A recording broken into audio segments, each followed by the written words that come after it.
least not if you're running it. But they're off, it looks like. And, ooh, already breaking my predictions on Shadyforce's side. He starts off in the Dark Chapel. They find 5 rupees at Link's house. Man, I love the. I'm gonna just say it right now. I love this Cheap sprite. It's really well done. We've got a first map check off the way. It looks like 3 of the pendants are here in the Dark World. Jeez. Yep, the Trollrock being the red crystal, and then we have Ice Palace green pendant, and then the other 2 pendants were Storm Palace and Palace of Darkness. Yep. Yeah, it looks like Shadyforce is going for the early Skullwoods. This is very common in Inverted because you can, with one of the holes you can drop down here, you can pick up a couple of guaranteed bombs and pots here.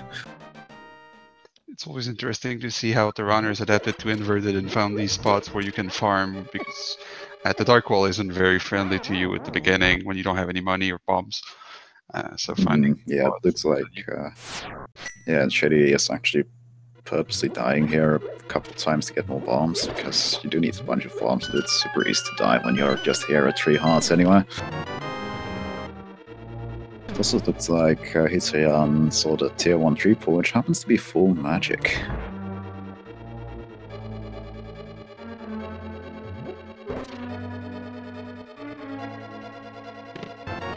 And also good key placement here early into Skullwoods. Saves you a bit of back and forth if you can just go in here and just pick up these 2 items. Ooh, there's the Moonpearl already. This is a really early Moonpearl. So much for walking as a bunny. Now the entire playfield will be open to them when they get to the light world. Yep, so for now it's the items we have. The only thing it'll do for us is it'll change to the regular Dark World music instead of the bunny music.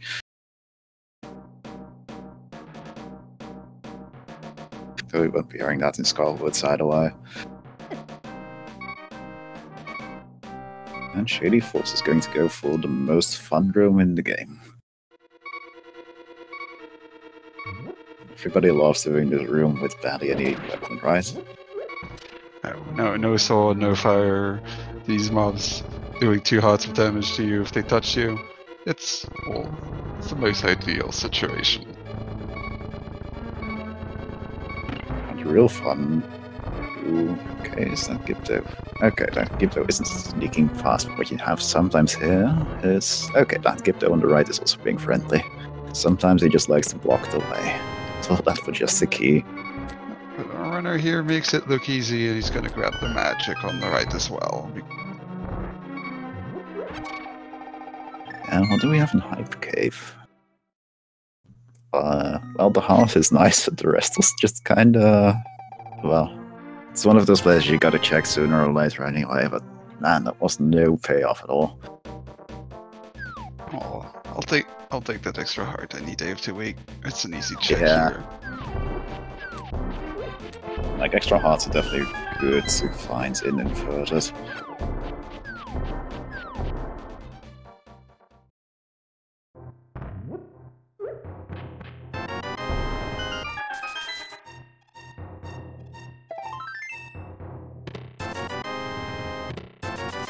Yeah, looks like both for runners will be making the way west. Check the check good old Stumpy. Probably make some money off the arrow game and then do the digging game, I imagine.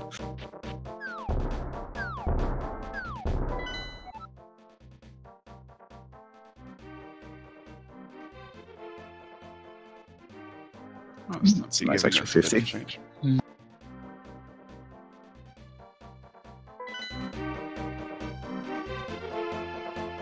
Yeah, the arrow game in particular has seen a surge in popularity with Inversions because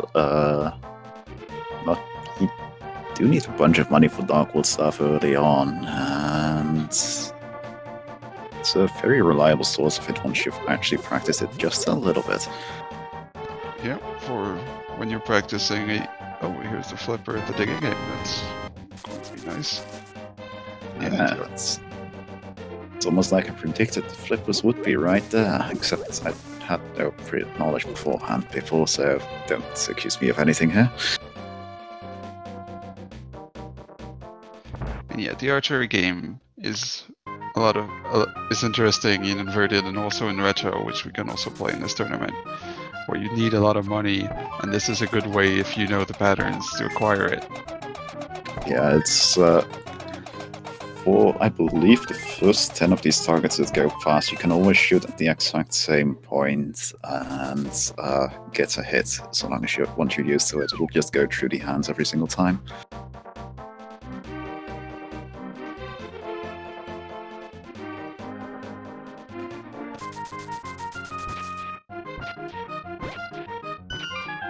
Yeah, it looks like we'll be seeing the rest of the village of outcasts now.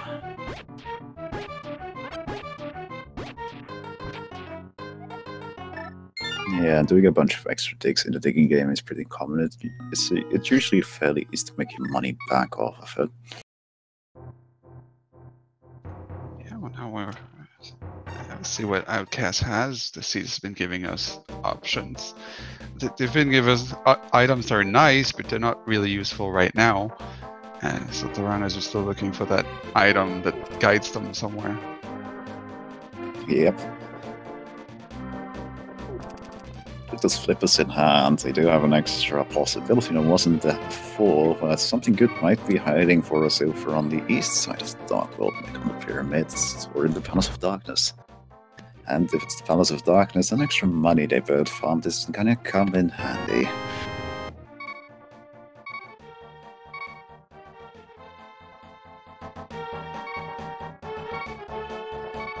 But I imagine, with both of them being in the Village of Outcasts, going into Thieves Town first here is significantly more attractive.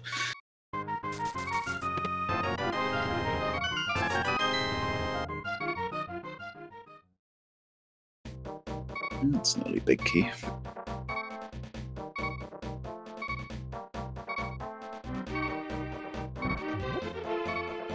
Of course, with no weapons, Thieves Town is pretty perilous. There's a glove, that's a good find. It is. It's up one extra location already. It's not counting the Dead Mountain area. Because with the glove and the flippers now, they can actually reach the catfish already. Again, not a common early game check, but in a scenario like this, it can be quite good. Ooh, that's the boots, nice. And should they decide to go to catfish, these boots will make it handy to go fast. And the first bottle. Yeah, and Hitsuyan decides to leave. He's found 3 of the 4 items here in Thieves Town already. The chances of going any deeper without a weapon is time-consuming, especially since you're gonna have to make your way through most of Thieves Town again, because you're gonna have to be blind for that crystal eventually.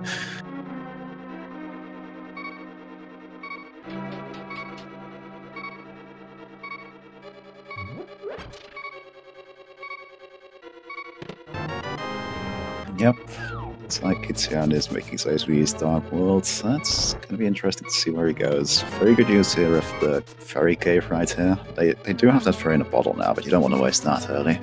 Yeah, it's a nice safety, and you want to keep it as long as possible. For the cases where you run into enemies. Yeah.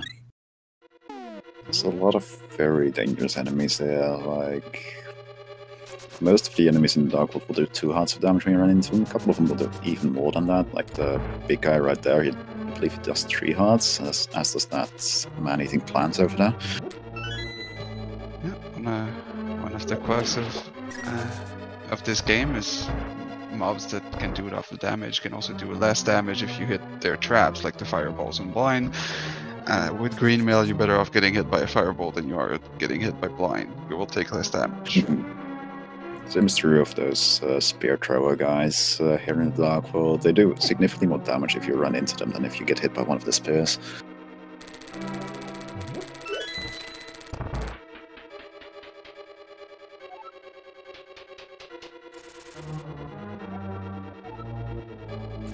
Thank you, hits. That was a very, very, very useful hint. Definitely needed to know there was some cash in Blind's hideout. Sometimes, if you're really short on change, at least you get to know how I can find 20 here. Yeah. Well, what's good? What does the catfish have? Ooh, oh no, Shady. Those lizards are so nasty. Nothing good on catfish. Catfish are holding out for some pocket change. Yeah, so two options at this point are either further Depths of Thieves down for the final item there, or the Palace of Darkness. Of course, it's also possible to just make your way up to Dark Old Man Cave, which I think might be what Shadyforce is. No, he's just going this route east with the... Oh no.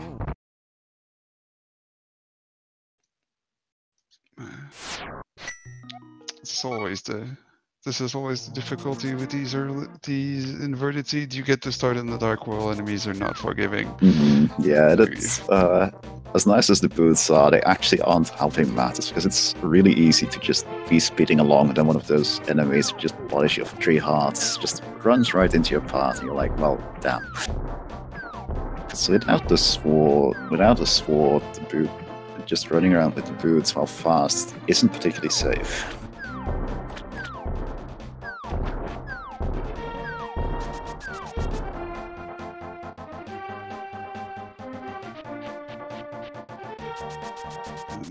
Almost seeing... Sorry, go ahead. We'll get to see what's in Palace of Darkness and the early rooms. Yeah. Like, it might just be a very quick lockout if this room on the left here doesn't have a key, but it probably does have a key, it usually does.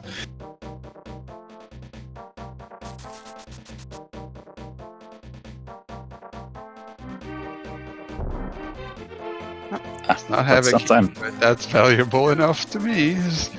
Yeah, because with this hammer we actually have our light world access now, and that's gonna open up the game a ton and, well, just brings so many much more safer locations to explore to our runners.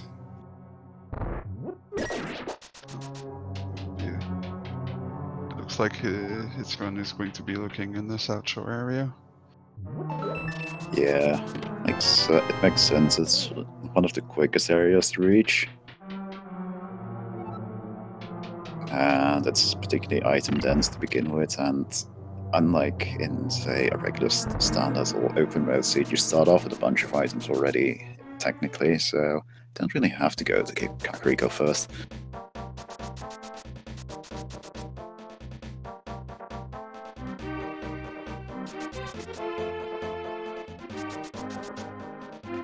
Yeah, it looks like Shady is going to check the pyramids and probably catfish first before continuing on to other stuff with his newly found hammer.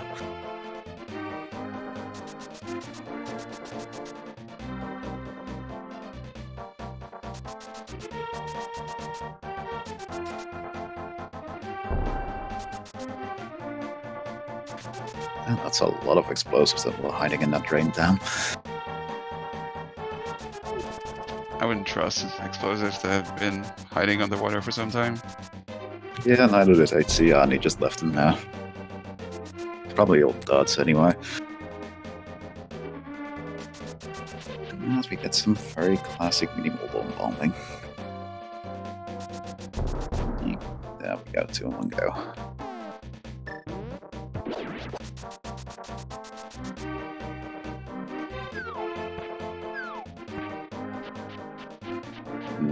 Titan's mitts and boots already in an inverted seed. And in inverted, the Titan's mitts are technically only absolutely required for one particular location in the game, and that's King's Tomb, so finding those along with the boots is kind of interesting. If you're reading the seeds like a runner tends to like, it's a good indication that you probably want to go there, see if there's not another item just right there waiting for you. And of course the blue mail will help all all the damage is half because you have the blue mail except these traps. So we'll see. It makes you a lot more confident to do things like blind and these early bosses that are always difficult. Yep. Those will just make that Dark World exploration in general a lot safer once they get back here. Once they get back there. That's very nice little talking setup on Hitsuyan's side here.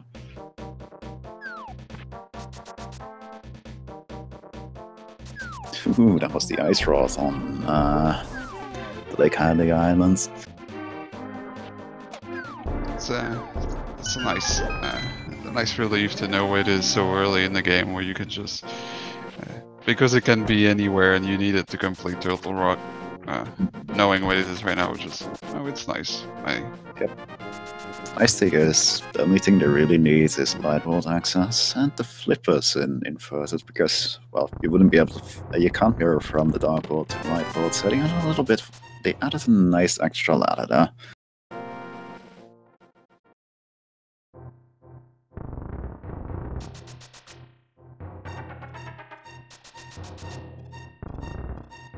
Because otherwise this location would be completely unreachable. Nobody wants that.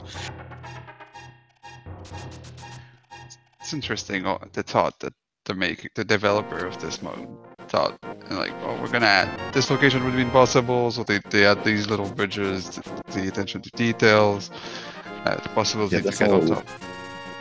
There's a lot of little changes made to Inverted to make it actually possible to make it work. It was like, I don't even want to imagine how much effort it took to get this working right. I'm really glad it did, because it's a really fun addition to our randomizer here.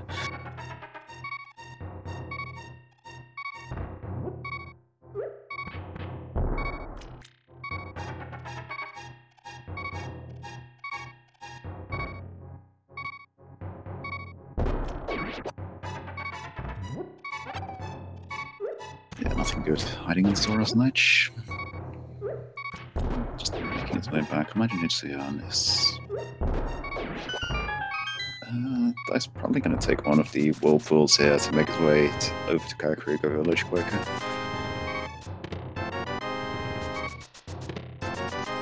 That is a very purple Cheep Cheep.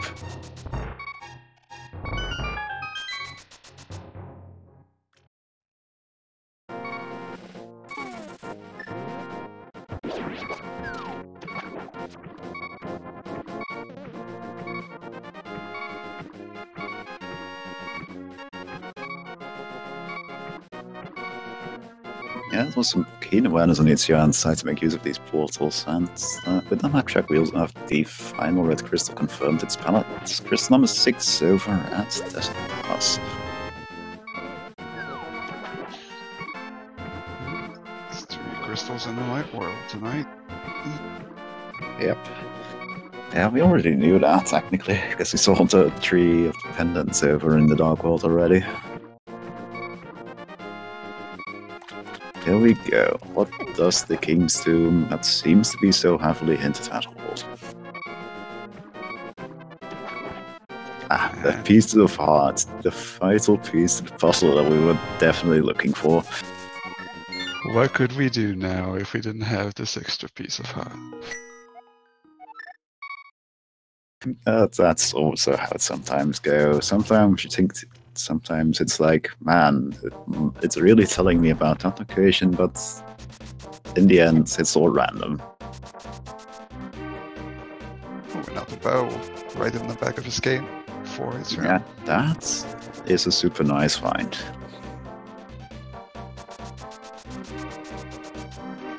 Because with as many things as Inverted changes, one of the things that hasn't changed at all is the requirement for the bow to complete the game.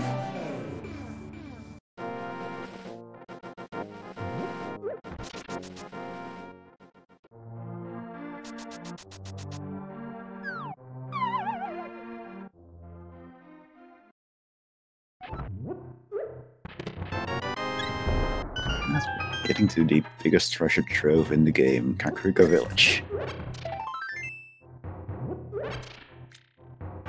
Which, if nothing else, will probably give Horrendous a bunch of extra stability.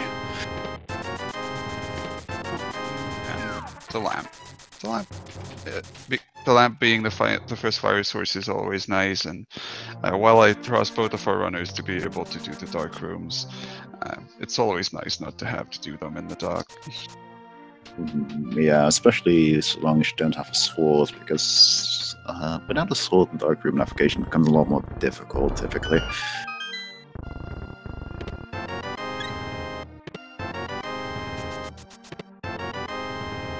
Come on, game, where's it?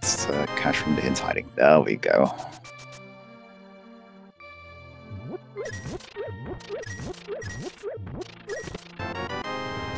And the hook shots, damn. Boing, boing, boing. The hookshot has been acquired here by Shadyforce.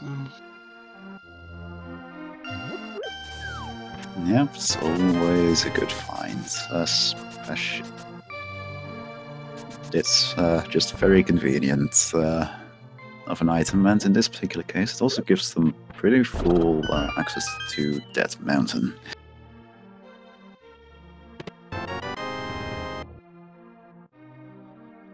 So one thing we're looking at here is actually potentially a mirrorless seed. Swamp Palace is a pendant, and well, the mirror has a lot more uses in Inverted. Most of those uses can also be done through other items.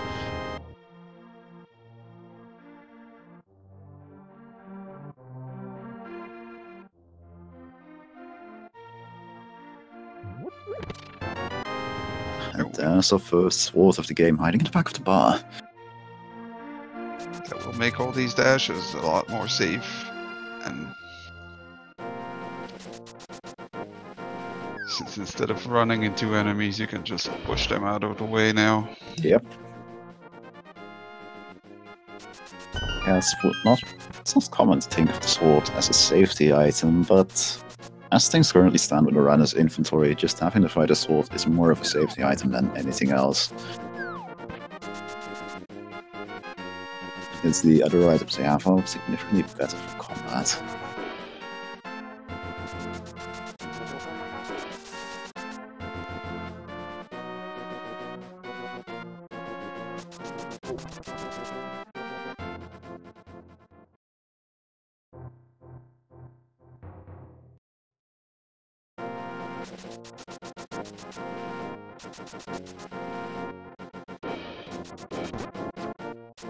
And speaking of options we have, I think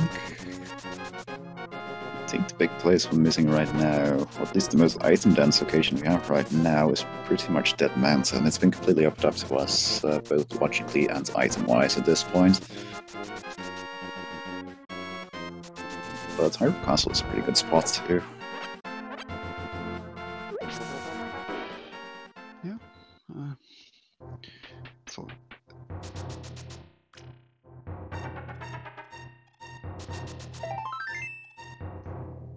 now we get another piece of head from our uncle.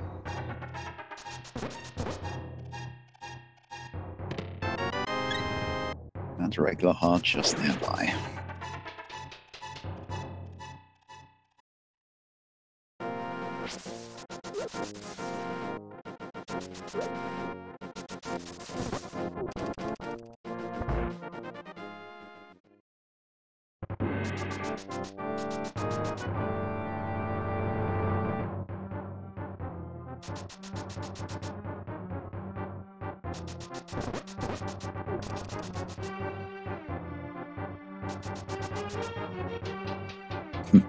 They are nearly saved and quit. I already just realized that he still has to check this cave south of the Haunted Grove.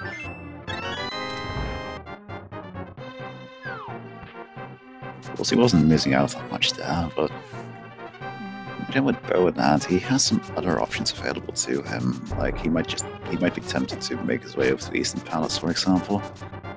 Maybe he'll decide to check out the rest of that Palace of Darkness. Sure, it's a pendant, but it is Palace of Darkness. Palace of Darkness is pretty dense with items. It is, but it's also a pendant, so you have to make the decision, do I want to go back into Pod and see if there's anything in there, or do I want, right now at think they'd be better off going up that mountain or going to east or since they found the bow. Or you could just finish off Thieves Town while you're here, which also makes perfect sense. You need to do it sooner or later anyway. And it looks a lot less scary than it was the first time you came here with green mail and full hats, although you have 7 and blue mail. Yep. And let's not forget that fight as well, because yeah, last time they were, they didn't have any weapon to kill blind with.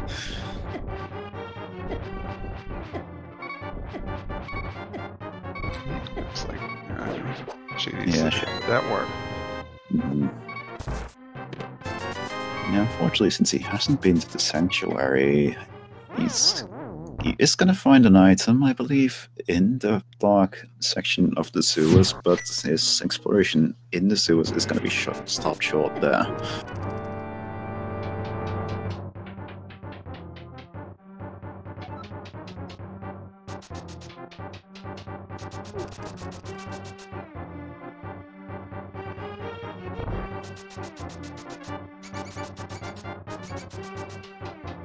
That isn't to say that there can't be anything super good hiding here, but it is still going to be inconvenient because we know in the back of Escape, waiting for us is the Pale, amongst other things.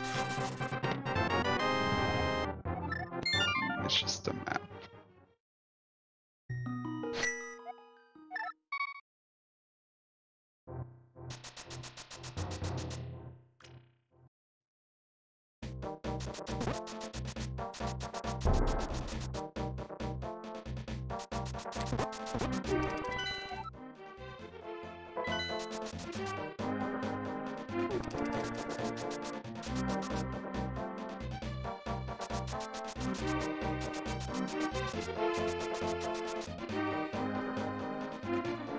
Yeah, but for runners actually opting to go back and clear out that Thieves Town.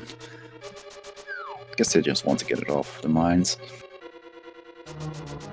Just 10 arrows is the final item here in Thieves Town, so that definitely wasn't worth dig early.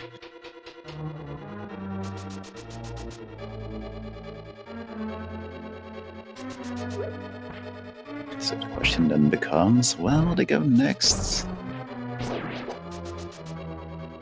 Hitsuyan has a couple more options open to him, like he could go to Eastern Palace and complete that for that crystal as well as all the items off Sardrala's hut and all that nonsense. Or they could just go to Dead Mountain. And Shadyforce, of course, still has the back escape and the Graveyard Ledge area and such open to him, so he might be a little bit more attracted to the Dead Mountain play due to that reason. Oof. Don't die, it's... Oh no. I totally jinxed that. Oh wait, he still has that fairy, thankfully. There you go.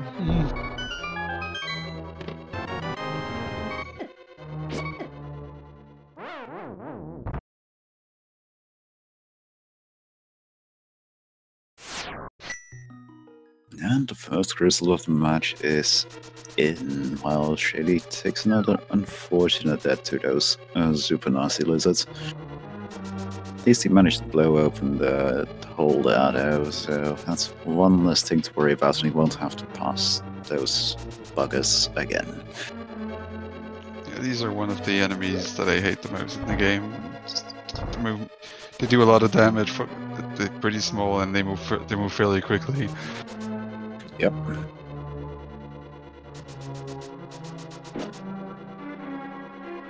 Just bombs and hammer pegs.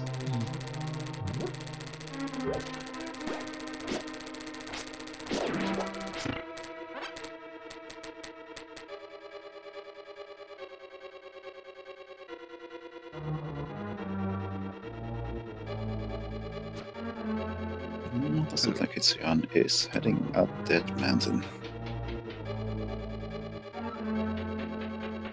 Just a quick look at what's interesting. That's an interesting item. Yep, I'll be getting it one at the mirror now.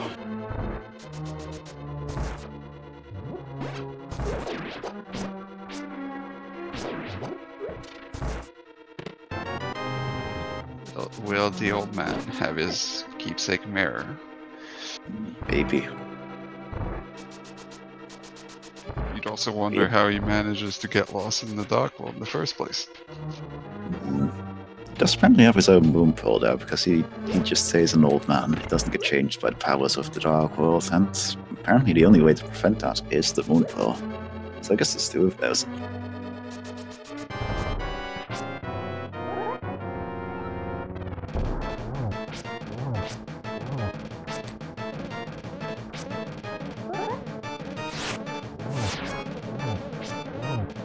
There we go.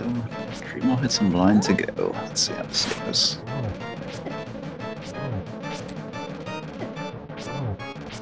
Pretty good fight. A little bit slow in the last hit, but you can't expect perfection all the time. The blind fight is one of these interesting fights where the beginning is always, if you do it the same way every time, the script is fixed and you'll always have the same battle. But if you were to miss it, no, it gets chaotic really quickly. And the mirror. Well, yep, there we go. That is a really convenient item to find here in Dead Mountain, actually, because the light and dark world are pretty interwoven. There's a lot of potential for just doing things quicker with the mirror. But you do want to be careful when you're doing super speed to not touch the ledges there. We'll take a stop to see what's on Spectacle Rock and in the cave, and what's on the hint as well. Yeah, we see a lot more people just blindly going into the cave, because even if the item itself isn't good, there might be something good in that tile. Or there might not be. It's still a better chance than it was before now.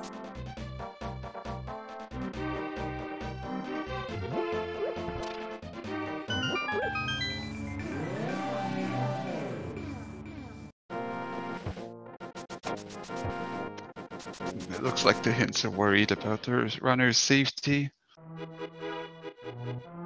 Yeah. It would still be nice to find some hints that tell you other things now.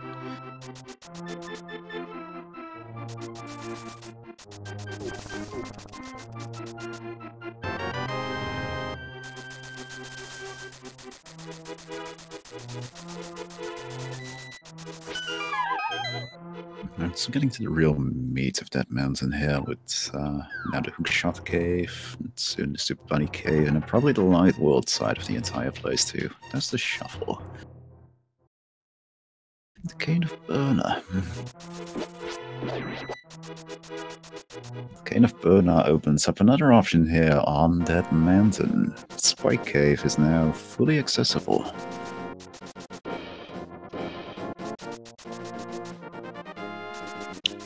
Another item that's nice to find right here.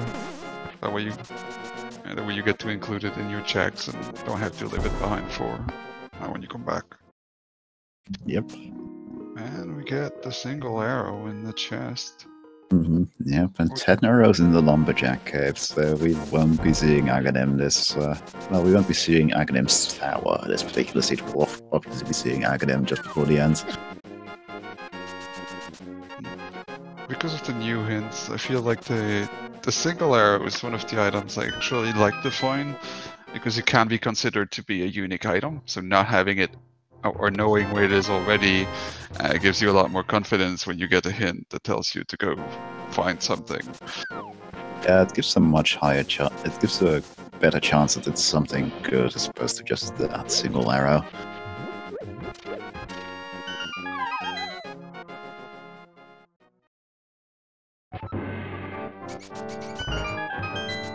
That's a fair question in chat. The bunny means this is an inverted seat that the runners are playing.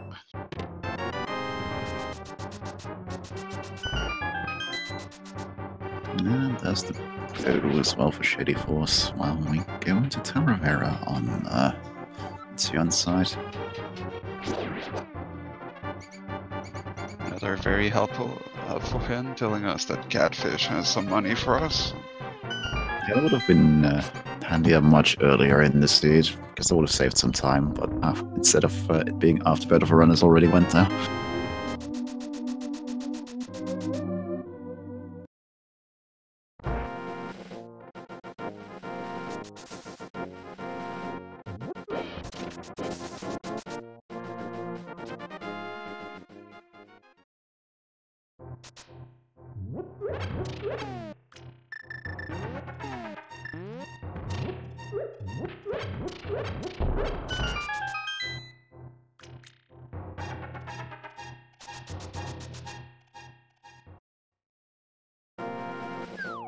Yeah, one of the dice additions they made to these hints is that they put the troll hints with a link face emote and green text. Yeah. That way people were getting confused by quotes like money's in the banana stand, and they trying to find out what does this mean. Yeah, it doesn't mean anything. It's just a joke hint. Because they can't all be useful. Even if sometimes the useful ones are questionable usabilities we've been seeing so far. Let's see how our favorite worm is gonna do. It's gonna get hammered a bit.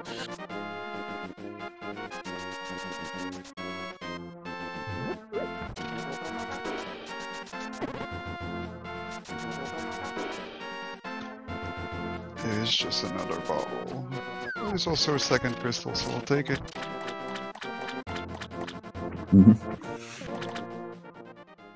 Definitely nothing wrong with the extra bottles.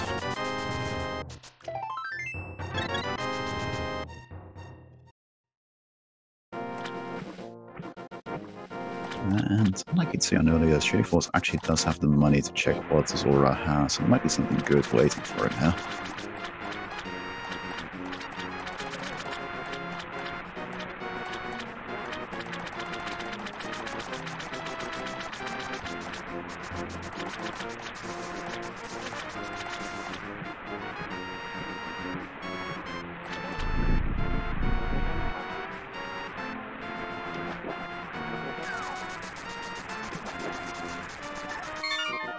Well, at least he's kind enough to give you 15 more than his brother. Yeah. Still not particularly good there. Both the fishes had cash this time, I guess.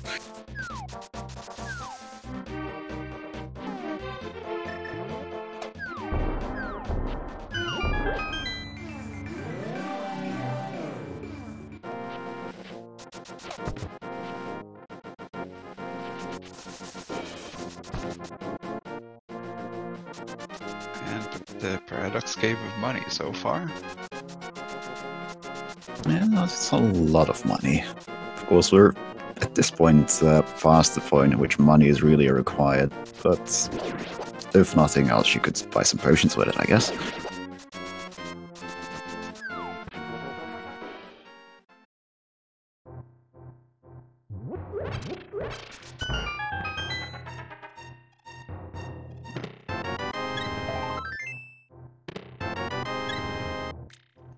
It's just money, and then they give you this potion for free, just in case you want more.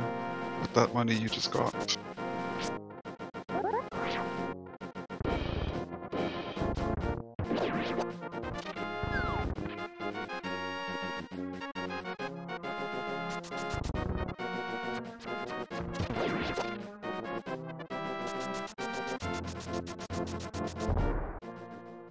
And we'll get to see by the way of Shady what's hiding in Eastern Palace. Yeah. Might be something good, might just be a couple hints, but at the very least it's a crystal.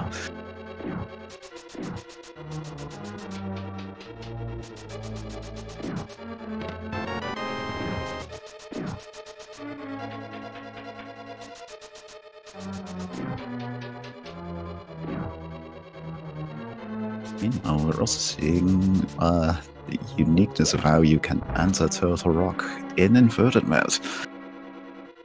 Why not start at the laser bridge? If you happen to come here in Go mode, you can find the big key right here in this whole key and just skip the entire dungeons, which always feels nice. But yeah, one of the funny, it's one of the most enjoyable quirks of inverted mode is that most of the dungeons, due to having a single entrance or a pretty normal set of entrances, they don't change much, but Turtle Rock has changed significantly. Because suddenly, as long as you have to mirror all those entrances that you can't normally take, to normally just kind of pass-throughs are open to you.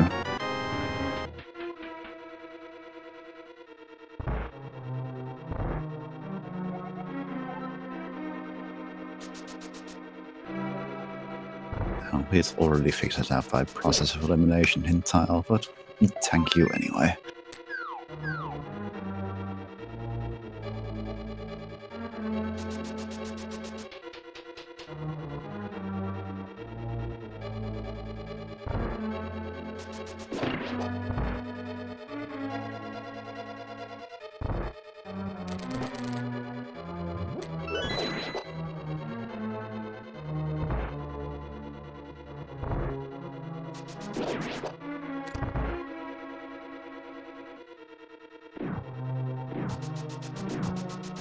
Let's see, what does this? Nope, just 3 bombs there for Hitsuyan.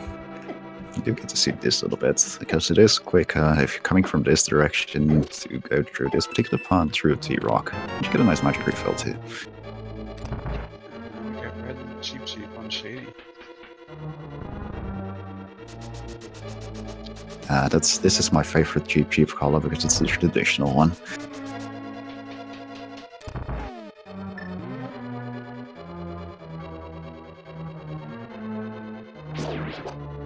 Yeah, that's almost the entirety of Total Rock checked already, even though we don't have the Arcane of Samaria, which is, again, something you don't normally see. Just one more chest remaining to check for Hitsuyan before he's done here. Well, barring the fact that he has to come back at some point to defeat Trinex, but... And he's definitely gonna have to come back at this point, because this chest couldn't contain both the Cane of Samaria and the Fire Rod. With the book, it might lead to both of those items. Yeah, you get to be able to see what's inside Desert Palace if you want. And in fact, the book is a very important item in Inverted because it's the only way to get inside of Desert Palace. You cannot get in there with the mirror in any way or shape or form in Inverted, so it's a good find. Meanwhile, there was nothing of importance in the Eastern except for the crystal.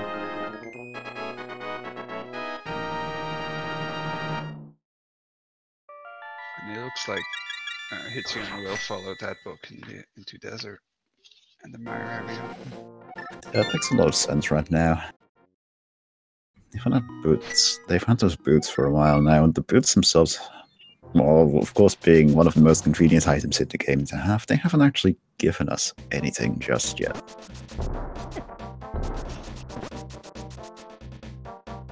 He's gonna check his shuffle first, it looks like.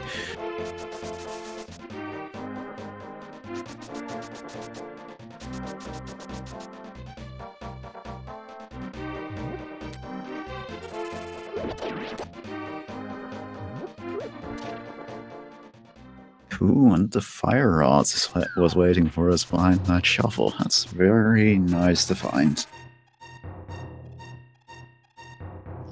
That is convenient for Hitsuyan then to have included in the routing. Yep. At this point, what we're missing is actually just whatever the only items we're missing are the Cane of Samaria and whatever pendant we need to access. Whatever medallion we need to access the Misery Mire dungeon itself. Everything else, we're good to go.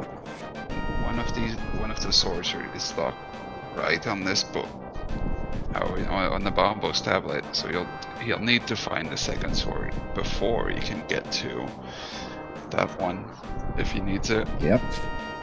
And second, we already know of one other sword location, but that one needs the cave because it's behind Bumper Cave.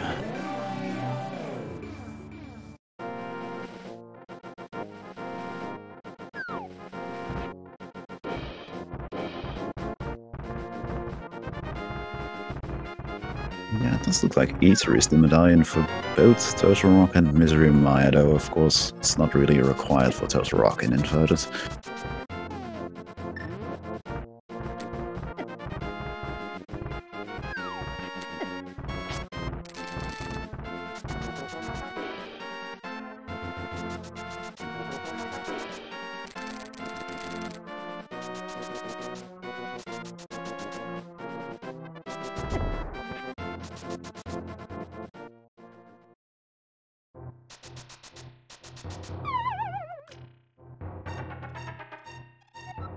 Let's see. Would it boots matter what is that at Palace, or are they still just an item we have might not actually need? Ooh, looks like we've got the Smoky here, so chance it could still go either way.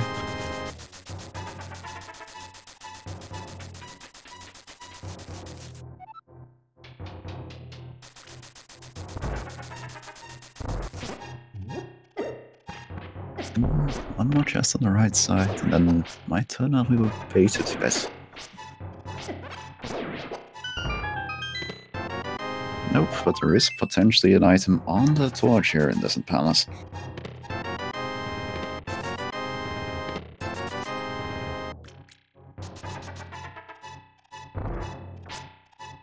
Nope. Yeah, but the left side of Swamp isn't a complete waste of time because it does have the big key.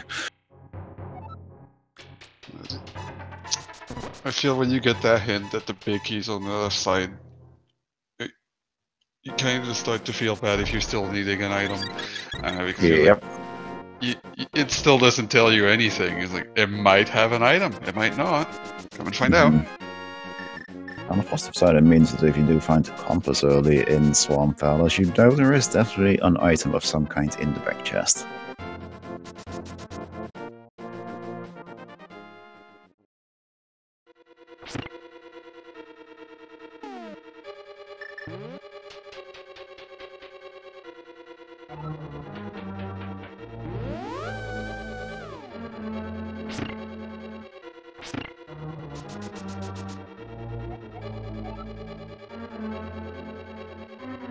Well, Desert Palace it is. Gonna see in the Lambo fights, with the fire rod, and we did very conveniently find half magic just now.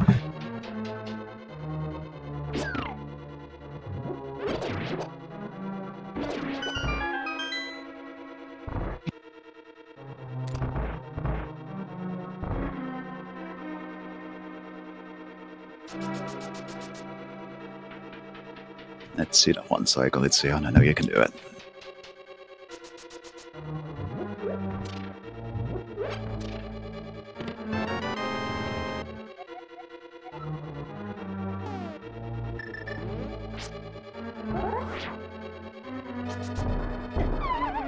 Ooh, oh no, that's a nasty bomb jump to miss on Shady's side. You don't want to... Because you fall down a lot if you miss that one. And a nice 2 cycle on Hitsuyan's side. And the heart, as well as a crystal as reward. Nothing major here in Desert Palace. It gives you one of the 5-6 crystal, which is always nice to have in the back. In case you go and find it. And while no runner needs half magic, it's such a nice item to have. Makes fights like Modulo and Cold a lot easier.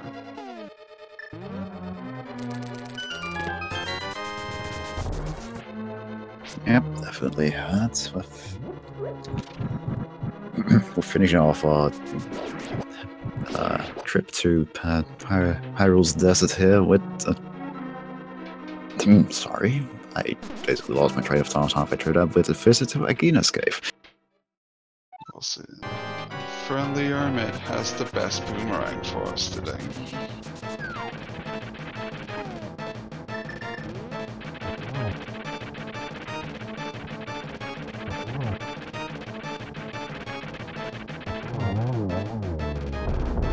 Where are we off to next? Shoulder not able to get the best of our runners. We'll see if he can get his revenge back in round 2. Yeah, imagine Hitsuyan is straight off to Skullwoods now with the fire rod in hand, because there's a bunch of potential stuff there.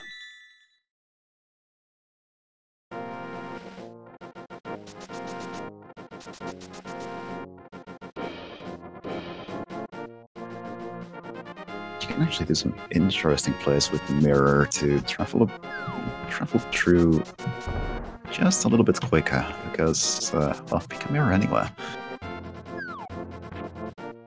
And you can check the pedestal while you're there, I guess.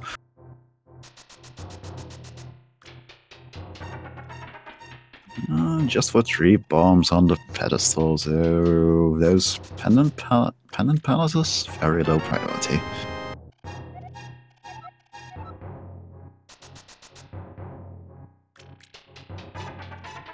Yeah, and Hitsuyan actually never checked the chest in this part of Skullwoods, as I believe.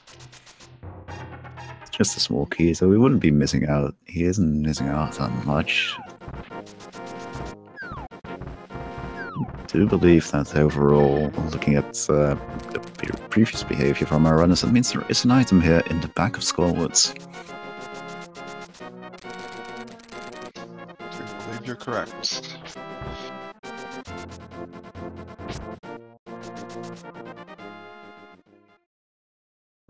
Nice little... He did find that gold potion in Paradox Cave, so at least he knows he has that in the back of his mind. But you always want to keep your potion if you can help it. Yeah, but when just the fighter sword and that half magic they have is going to be handy for the modern fight, because he not modern, the modular fight, because he should technically have enough shots to kill modular outright.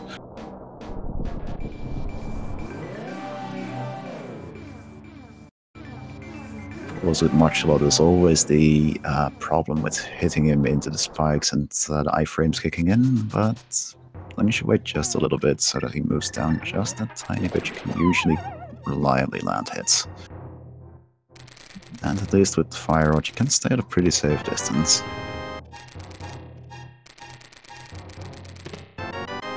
There we go.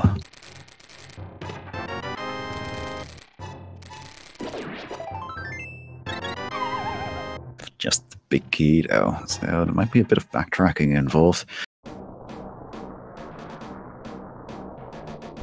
This scene does not want to give the dungeon items easily. Quite easy to farm all the items and go back all the way to find the last item to see if it's important or not. And we're also almost reaching the point where we've pretty much, between our two runners, fully explored all the crystal dungeons. So the next step might be diving into one of those pendant dungeons, or of course doing more overall checks, as bombos. Which we don't really need in this seat, but well, it doesn't do any harm.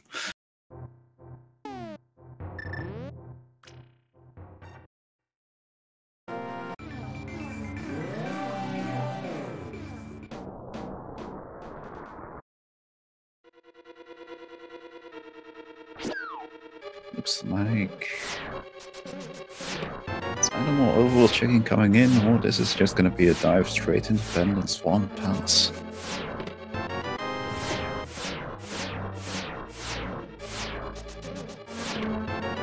Let's dive to Eastern Palace and think about it, because Hitsuyan is the runner who hasn't gone there yet, so that makes perfect sense. He's not going to find any ultimately good rewards in there, but again, it's something he needs to do sooner or later anyway. And he might be tempted afterwards to just mirror and go back into Palace of Darkness.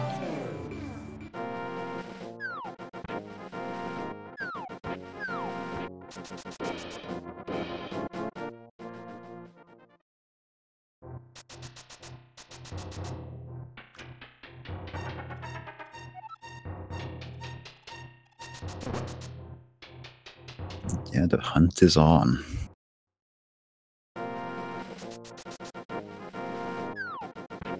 Guess the big thing we're missing are those is the Ether Medallion and the Cane of Samaria. Shadyforce is only missing the Fire Rod because he hasn't done the check with the Shuffle yet, because that is where the Fire Rod is hiding, for those wondering why he doesn't have the Fire Rod.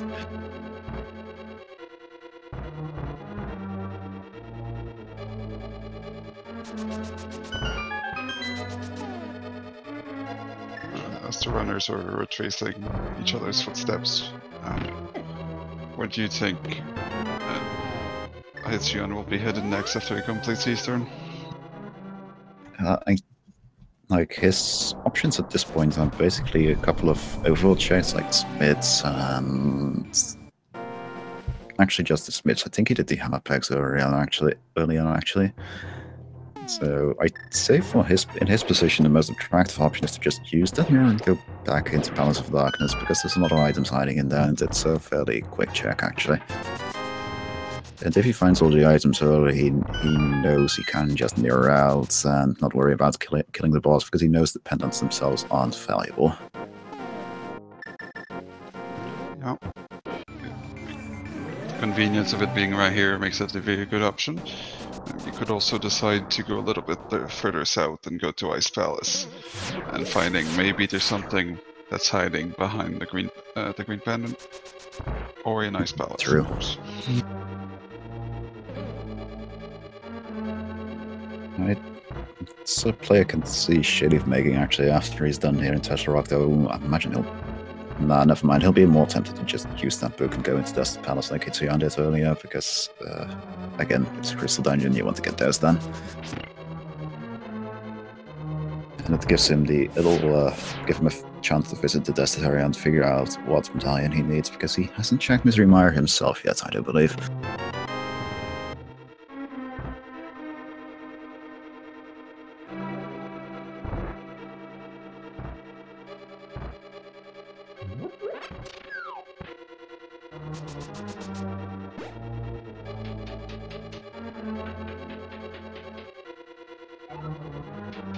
Yeah, well, we have a bit of quiet movement in the action. I'd just like to remind our viewers that if you are enjoying what you're seeing and would like to see more from these runners, you could give them a follow. Links to the stream are in the chat.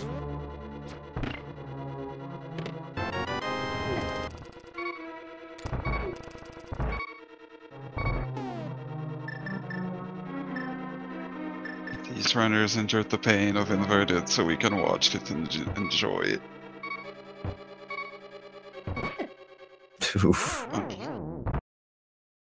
Those pokies are tricky to take down if you don't have a strong weapon, because the bounce back on those balls of theirs is just nasty.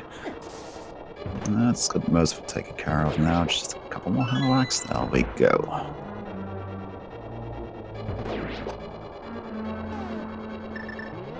And Shady maybe forgetting that he doesn't have the Cadence of Mario. Yeah, it's really unusual for a runner if you're not used to be exploring Turtle Rock without the Cadence of Mario, considering it's normally an absolute requirement for the dungeon, so it's really easy to just walk into an area and be like, wait a minute, I don't need to go here, there's nothing here.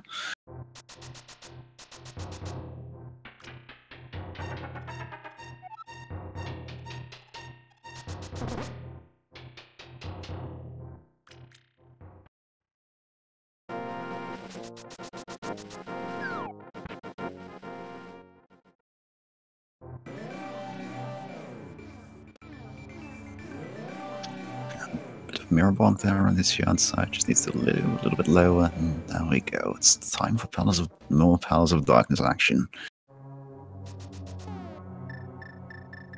Bow in hand, we have more we can do here than we could before when we just found the hammer in its first chest.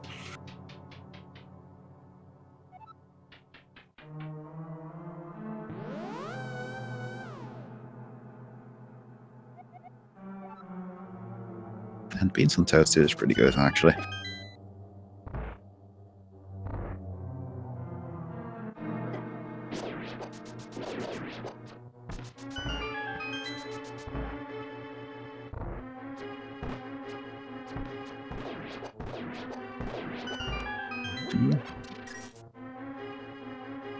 Here we go, we're back in the action. New checks, new excitement happening right here, right now on Hitsuyan Lead stream.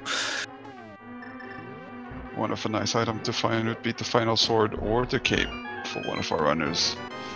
As Yep. we'll need at least 2 swords to be able to defeat Ganon. And one of them is locked here, and you already need 2 swords to unlock it. Yep. It's an unusual situation.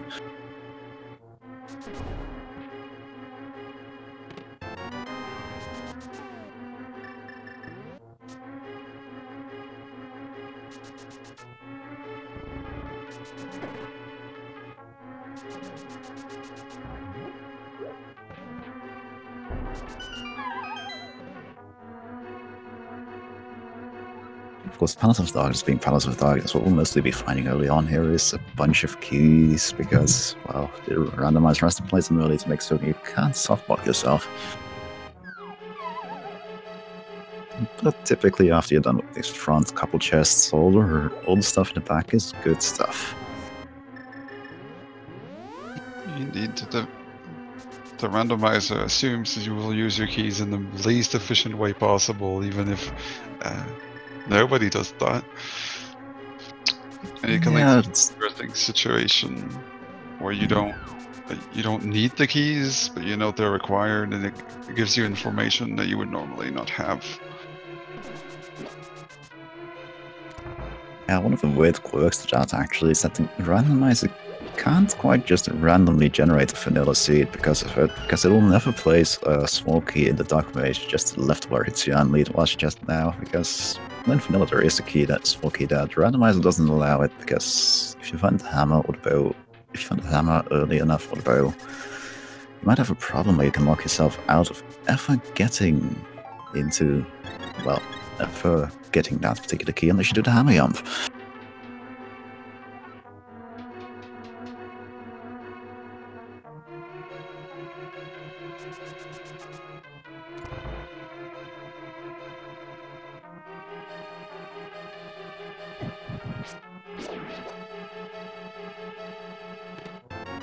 Oh, there is that Easter medallion.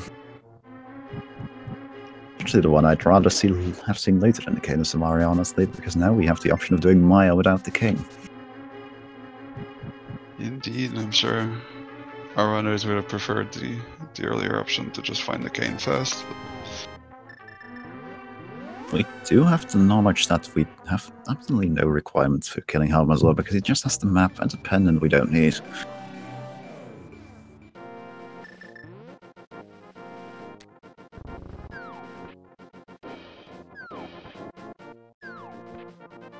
Now, where are we off to next? Wait, I'm going back to the light world. Almost inclined to say he's just going straight from Misery Maya, but he's pretty far out of the way for that, actually.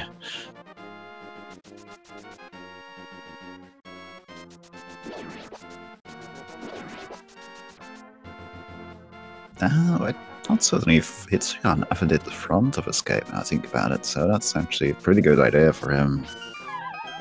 When we saw Shadyforce do it, I don't think there was anything of importance here, but...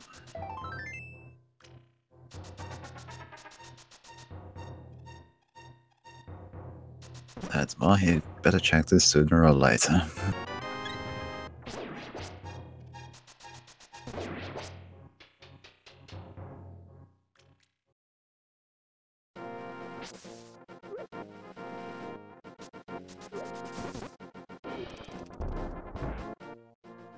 Yeah, after he's done with this, he's gonna have to make the decision. Do you go into Misery Maya hoping for a vanilla cane? Or do you go into Ice Palace or Swamp Palace hoping for, in the case of Ice Palace, probably some hints as to where that Cane of Samaria is hiding? Or in the case of Swamp Palace, just finding that cane to begin with.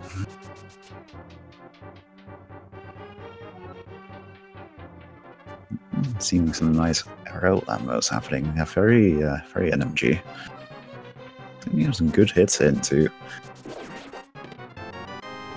It's a nice. That was quite smooth for a bow ammo. I'd love to see rando players going for that one. Yep.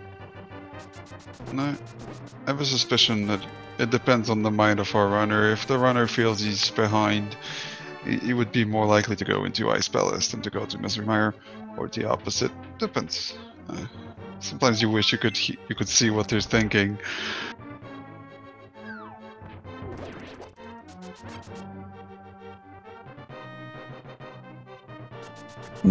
Yeah, definitely. And if Shadyforce finds bombos before he finds the fire rod, he might be enticed to go into Ice Palace to find that fire rod before turning into Shuffle. Yeah, he's gonna have to do that shuffle for the fire rod sooner or later, because there's no way around Trinax except the fire and ice rods.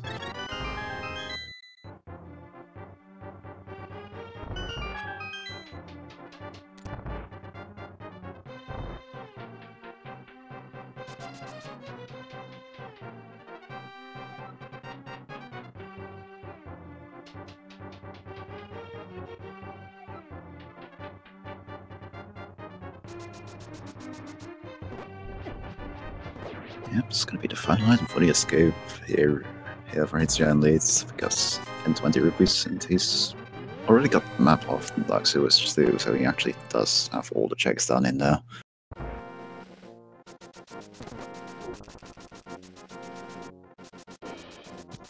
Matter of true. Yeah, a little bit of hesitation there from how do I route this? It looks like it's either Swamp Palace or Misery Maya.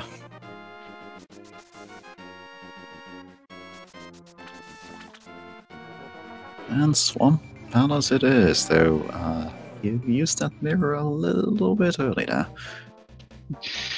The muscle memory is really strong. That is a really handy hint for Shady to find, actually. He just found the fire rod requires a shuffle as the hint, and he's still missing that fire rod, so he knows what it is already. It's really good for him, considering the position he's in. Unfortunately, since he doesn't have the item medallion that Hitsuyan has, he's probably going to, even if he finds the kid early, he's probably going to continue checking Swamp Palace.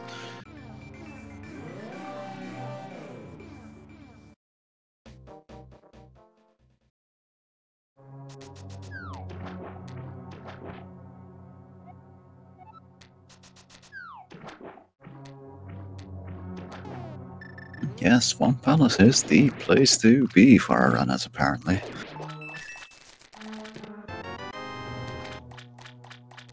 Well, Swamp Palace graces with putting the Canis de Mario in the big chest.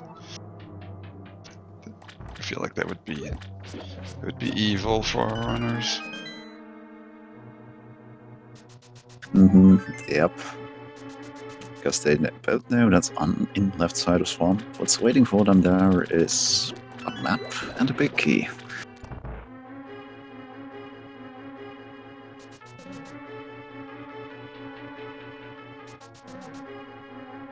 They really want to go all the way back to the left and then back just for that one item in that big chest. Actually, you probably do if you're still looking for 2 items like Shadyforce is, but we'll see what he does.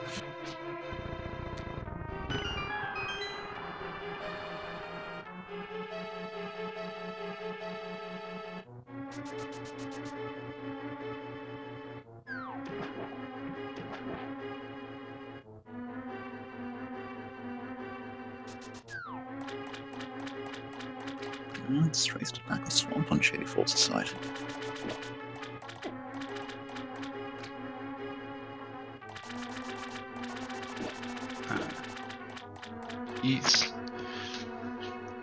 He's hoping that he completes the dungeons and doesn't find the compass.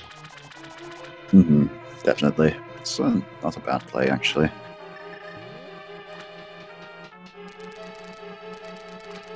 Hitsuyan is making the same decision. Oh, he does need to pick up that one small key on the right side here.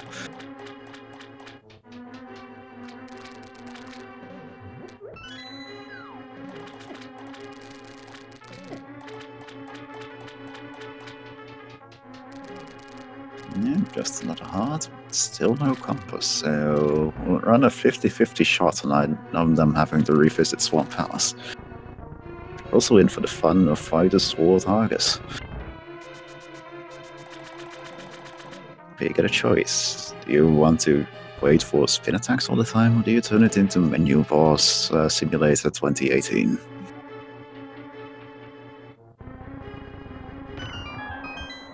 If you've ever wished Link to the Past was turn-based, this is the fight you're looking for.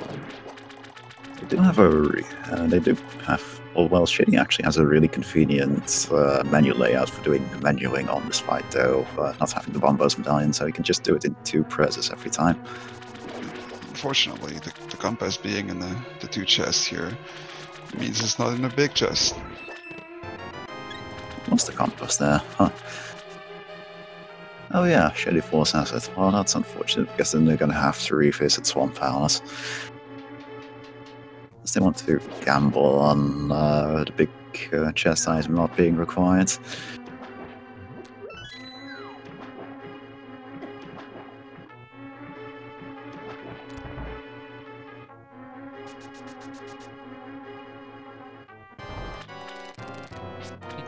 Trying the Ice Rod strats, and unfortunately the Ice Rod has the projectile to move super slowly.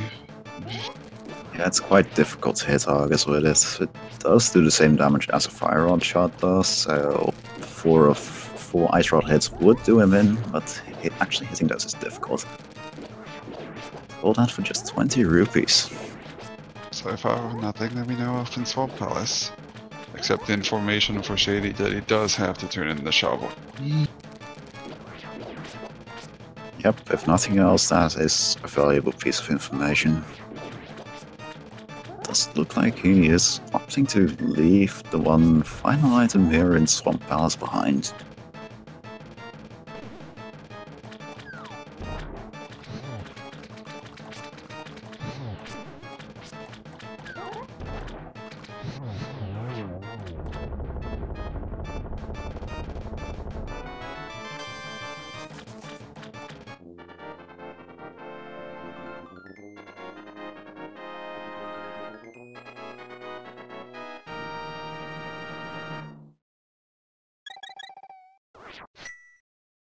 There we go, as the Fire Rod for Shadyforce. That'll probably send him straight off to Muchla to, well, get that crystal over there.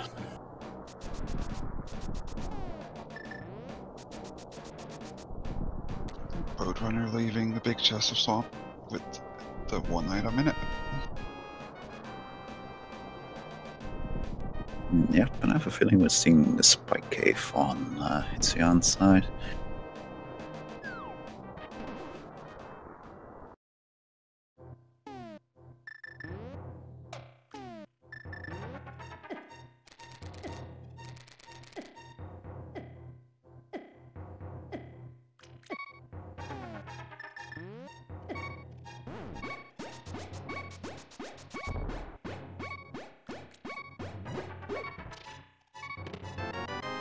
Flutes, which at this point is purely a for convenience item. Probably not a bad find, of course, but isn't actually going to open up anything new to our runners, because the only thing it potentially opens up, usually in inverted, is Misery Maya, but we already had access to Misery Maya through the mirror as is. Still not bad, still not bad. I was gonna make the wrap up of the seat a little quicker.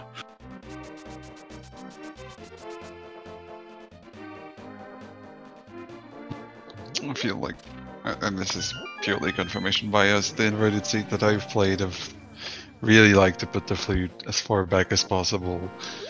By the time you get it, you're not particularly interested in it anymore.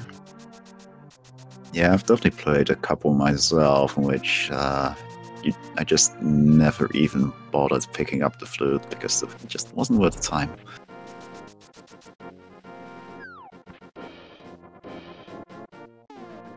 Because by the time I found it, it was already in go mode, and I was like, well, I could do this, but at most it'll save me saving and quitting once, and why would I even bother at that point?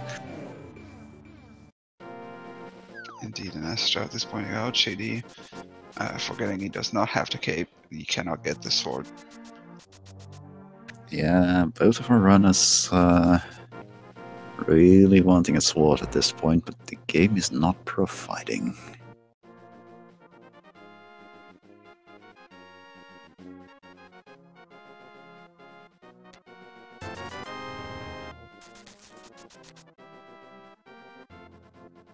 Yeah, it's gonna be a mirror picking the purple chest. And that is one thing that is definitely gonna be a little bit more convenient to hand in with that flute, actually.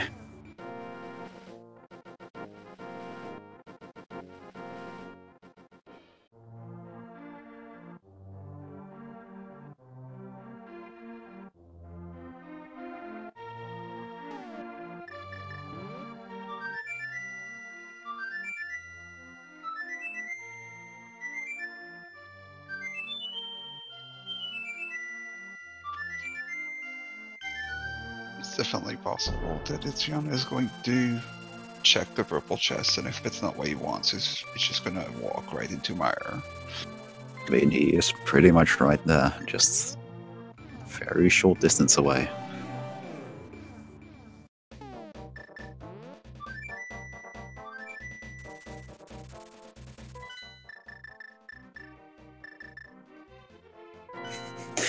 Yeah, almost flute the 7, but it's more efficient to flute the 4 with the chest and inverted, which you do need to make your way back to the light world, of course. Just these very funny little quirks about the game mode.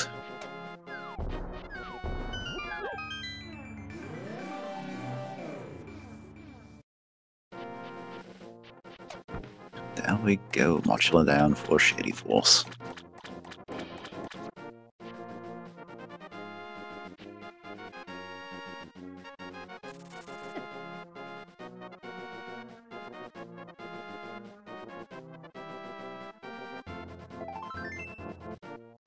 Just a piece of art. It does look like he's headed to the mire area, so he's gonna believe in a vanilla cane.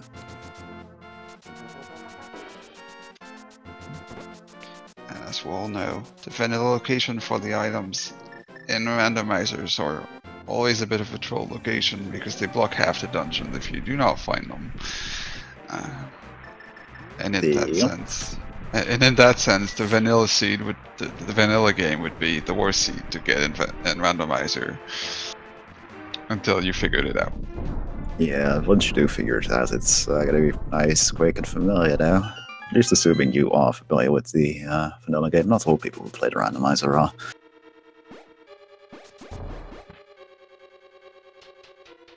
You're looking for the Cane of Samaria and a second sword, which means either the cape or finding that sword in whatever box it's hiding. Yep, it's an interesting situation we're in, because if we do find, if you were in Hitsuyan's shoes and you do find the cane right here, most attractive option to me personally would be just being like, well, I'm gonna just finish these last 2 dungeons and then count on the fact that the 4th sword, the one that we haven't seen yet, is just hiding in Cannon's Tower. Or if it isn't, or if there isn't a sword there, then maybe the cape is just hiding in there. It's a fairly safe assumption. There's 22 locations in Gannon's Tower. One of the most dense locations. If you're able to go through it, you already need to find the big key. Might as well check and find one of these 2 items.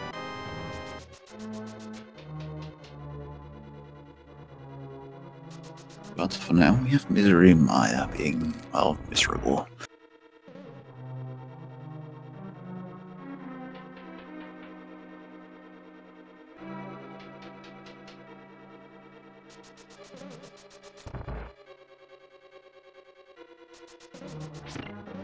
Another item that would be nice to find, that the runners aren't particularly searching, is for our silver arrows that have been hiding tonight.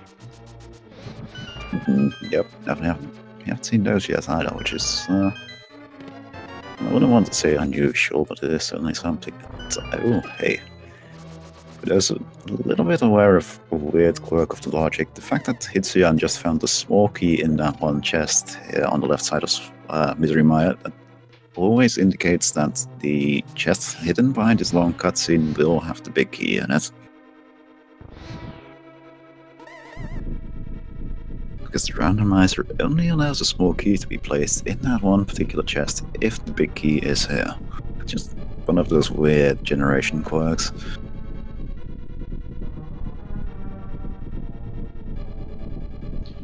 Another question that we might have to ask is, what, like, let's say they find a unicorn as a thief, that's pretty useless here. Let's say a runner finds the Master Sword and they get in front of Ganon. Do they take, and they don't have the silver arrows, would they take the time to go in on the Bombos tablet to get the Temper Sword? That's a good question. And I don't have a good answer for that one. I think ultimately it's up to the runners themselves. I will say that with it being inverted, it is I find it personally a little more attractive to go for it, but that's just because it's a little bit more convenient to reach the Hyrule Castle from the various light world warps around the world than it is to reach the pyramid from the various dark world warps.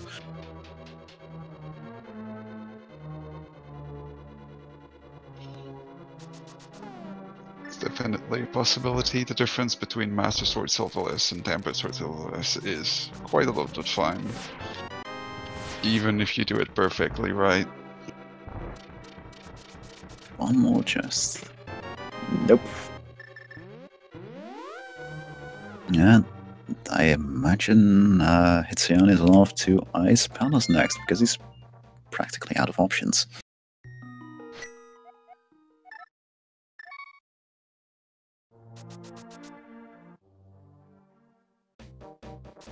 Shadyforce is actually beating him there. Well, Shadyforce still needs to make their way back into the Palace of Darkness to pick up the Ether Medallion now.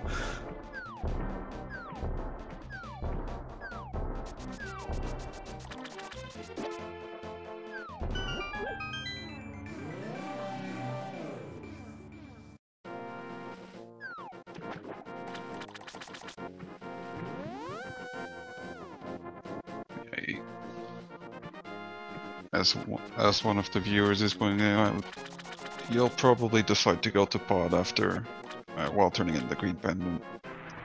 Yeah, he does.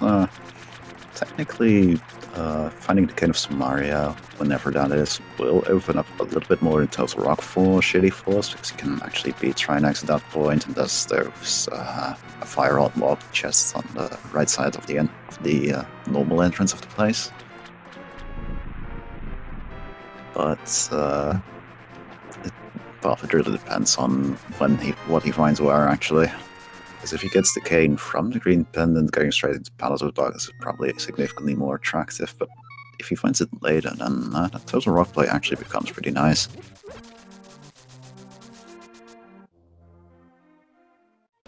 No useful hints so far.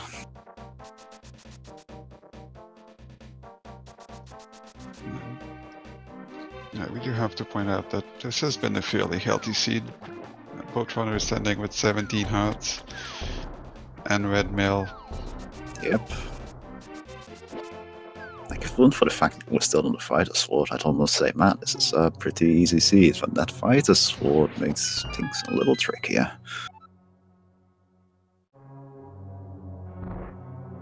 Like these bomb jumps, the Fighter's Sword has this characteristic where it's slightly smaller than your regular sword. So if you're using the sword to line up the bomb jump, then you have to be just that little bit down more to actually make it. Yeah, because it's 1 pixel less wide than the Master Sword and higher swords are, so you have to keep that in mind if you're using that particular kind of setup, but it seemed to be no problem at all for Shadyforce.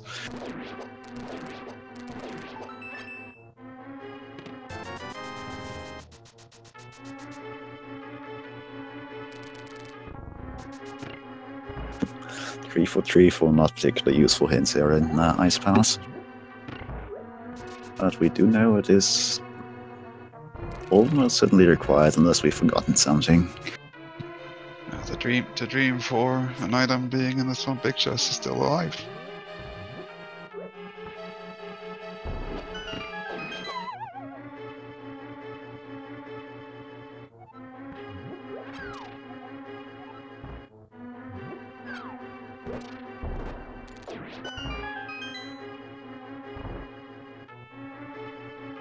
Oh man. Just imagine if it were that Swamp Big Chest that both of our runners skipped that has the Cane of Samaria in it. It would be very unfortunate for both of them because it could have saved quite a bit of time. Indeed, and whoever both of them, when they find it, would start to feel pretty much behind. What if my opponent just checked it? It's you see your opponent has done, but you start double checking yourself and not being. Yep. Though I imagine for both of our runners they actually aren't feeling too good anyway, because well, as you said, it's a very healthy seed so far, but the other side of that coin is that usually if you're running a seed and you find that many odds, and you're like, man, my heart count is really high, I must have checked a lot of locations. What if my opponent hasn't?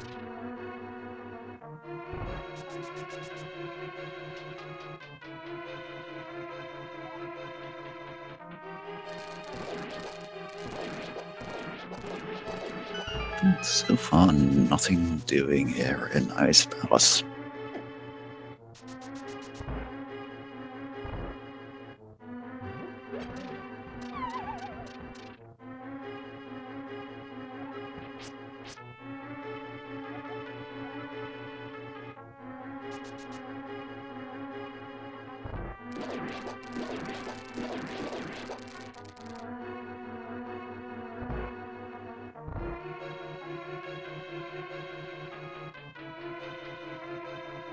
You've got a nice, very simple bomb jump here. Just wedge yourself in the corner like Shady does, place your bomb, and there you go.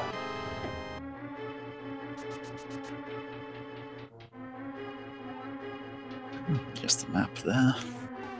One item remaining here in Ice Palace, not counting whatever we get off Green Pendant. Could be here. But it's not, it's on Cold Star, so Cold Star is 2 for 1 price, really.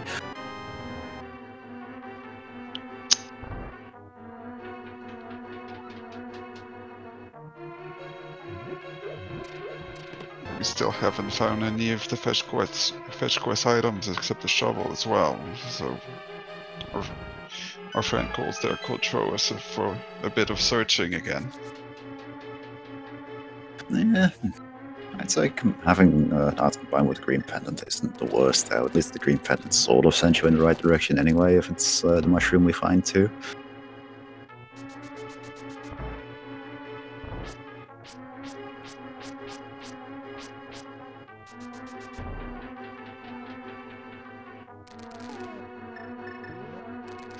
Yeah, Gold Star doesn't like being hit by the Fire Rod. Does the same damage as the Gold Sword does to him, so just 4 Fire Rod shots will take out 1 Cold Star Orb.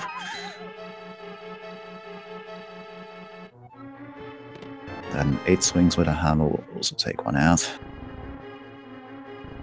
There we go. And it's just money. Yep, but shadyforce is with the Green Pendant in hand. shadyforce is probably very inclined to go to Palace of Darkness area. And even if he does find the Cane of Samaria on Sarasrala, he's probably still going to be somewhat tempted by that play. That will be good for him, because the Ether Medallion is waiting for him in Palace of Darkness, and as soon as he finds it, he knows. And if he also has the Cane off of Sarasrala, he'd know he'd be in go mode. Of course, we don't know yet what the item from Sarasrala is, but we'll find out very shortly.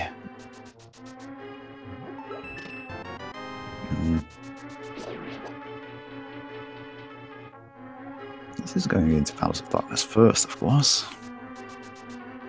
It does look like he's just going straight for Palace of Darkness.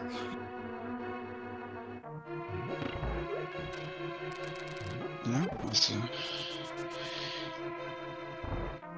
as this is inverted, you can't just mirror from the Dark World straight to Sarasrala. You'd have to take the portal first, which maybe our runner realized midway through the maze that, well, yeah, let's do pot first.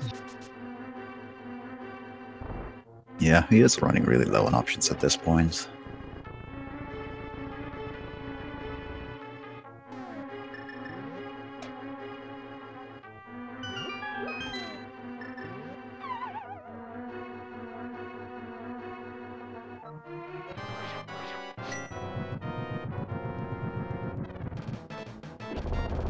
I imagine Hitsuyan will probably go straight for that Green Pendant, because he's had more time to explore the world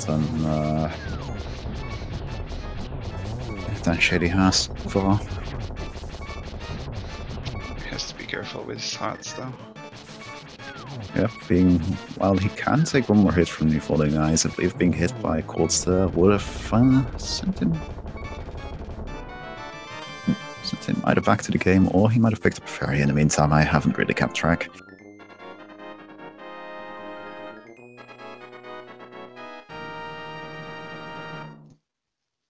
Anyway, he looked pretty confident. That was a really nice cold stare fight, and now he gets the green pen.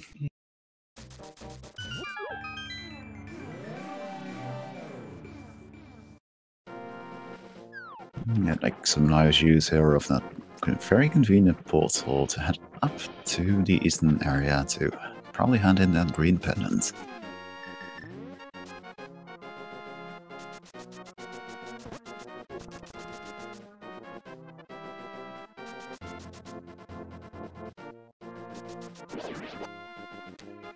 And let's see, what is in store for us here?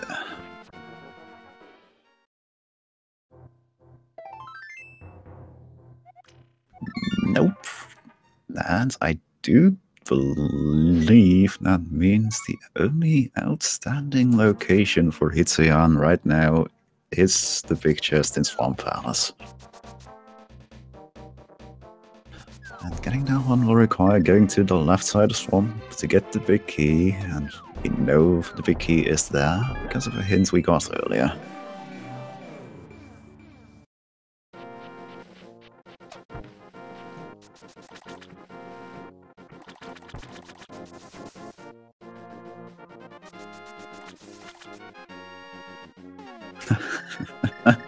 What a very unfortunate and fateful decision both of our runners made by skipping that big chest.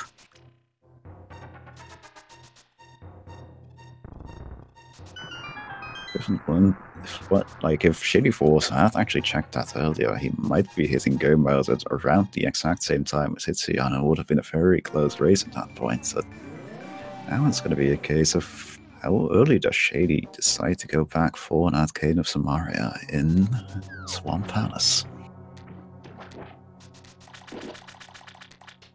Might be a really gambling decision to decide not to check Meyer before you go back into Swamp with just one chest.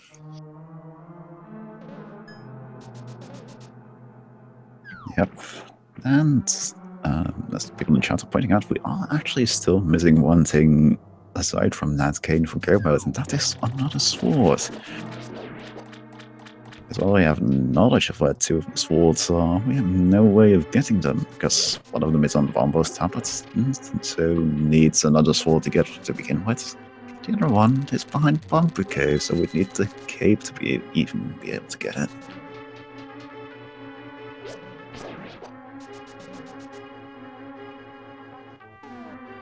And that's also a fair point people are making. We could find a sword upgrade here in Swamp Palace, and then the Ether tablet is what holds the Cane of Samaria.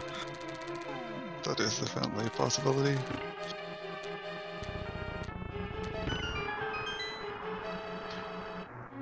If you find a sword here, it's pretty much a given that you just take the little time to get the other sword right next to him, right next on the Bombo's tablet. Yeah, definitely. Like, there's absolutely no reason not to at that point. Because the Tempered Sword is a major upgrade, and it'll make both Trius and Trinex a bit easier.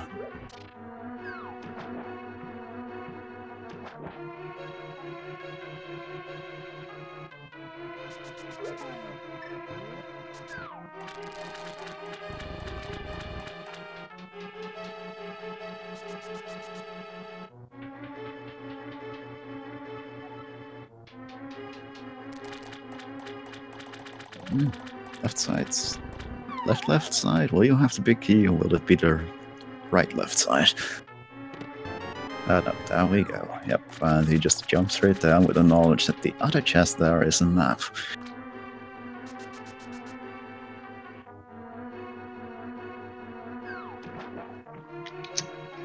Now, quick prediction. Will it be an item? Will it be the fetch quest that leads to the item? And what item would it be? There we go. What is it? It's the Cape of Samaria. So now they're in a position where they can clear Misery Mire and Total Rock. Except... they can even clear all of Ganon's tower. But Not Yep. the big pig. Yep, because we do still need one more sword for the game to be capable of being beaten. Does Ganon himself, if you try to hit him with Fighter Swords, be it with a spin or with a normal slash, you just bend straight off, he doesn't care.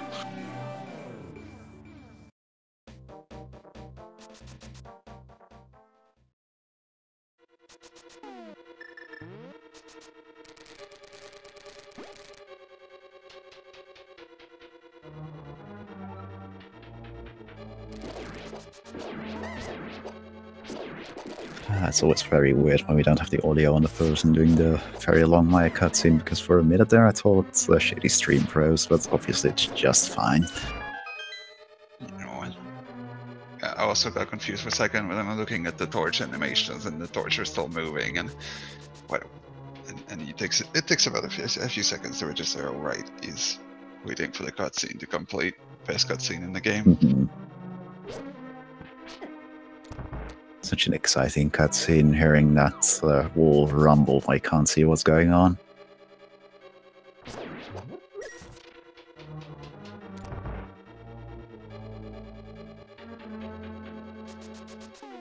Yeah, off the victories as we go. It's not the best weapons for the fight. We do have a bow, but 30 arrows isn't quite enough to finish off the fight in its entirety, so you're gonna have to fill in the gaps with something. And the Fighter Sword isn't the best for the NMG setup, where you just spin attack a bunch of the ice. Like, it'll wear them down a bit, but oof, still gonna take a while. And the limited amount of bombs means you can't use that strat that much either. Yeah, that's like overall, I'd say the changes made in V30 that to remove the capacity upgrades from the regular item pool are not super impactful overall. But on the Vitreous fight, if you happen to come in with a bad sword like the Fighter Sword, it actually is pretty impactful, because this is one fight in which coming in with like 40 bombs is actually a pretty big difference.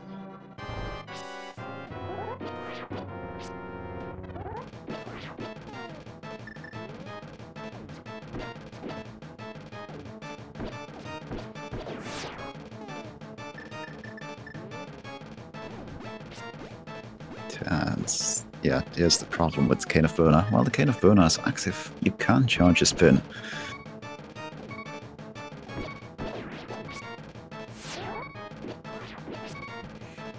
Yeah, this is going to be a long and intense fight, and I'm going to just conclude by the way he's playing at this point that Hitsuyan does actually have a fairy in a bottle still, so that's why he isn't too worried about being at 3 hearts right now. I do believe he can take a second hit as well because of the red mill. Yep, there we go. Now he can only take 1 hit there.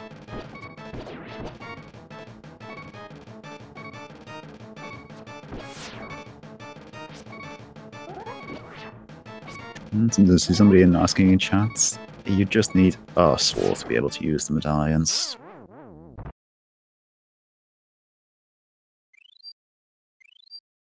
Doesn't have to be the Master Sword.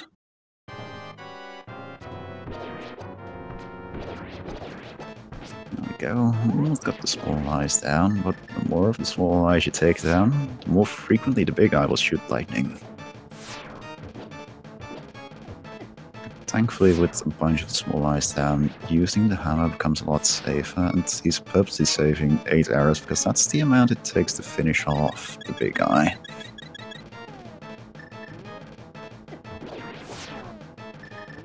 There we go. Saving the blue potion, paying off here.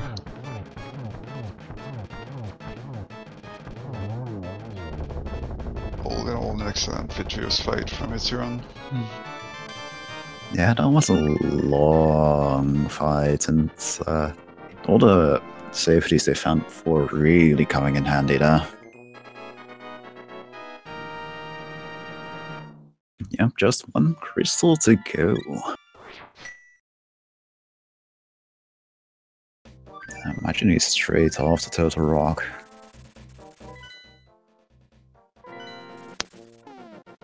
we leave an item upstairs in Turtle Rock? I can't remember. There's still, let's see, 4 item locations outstanding in Turtle Rock, including Trinax and the 3 chests from the vanilla entrance. So there's a bunch of possibilities here. If I were in Hitsuyan's shoes, I'd almost be tempted to take the vanilla entrance to begin with, and quickly check those 3 chests, just in case there's a sword upgrade there. I agree with this. You do not want to come back here.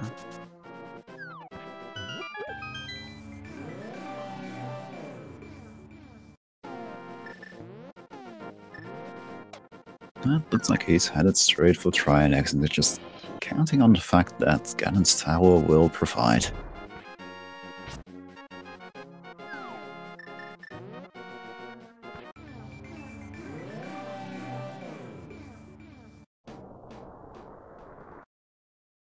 Shady finding the elusive Kano Samaria. Yep, he's now in the same position that Hitsuyan was just now. He just has to... He is capable of getting those final 2 crystals.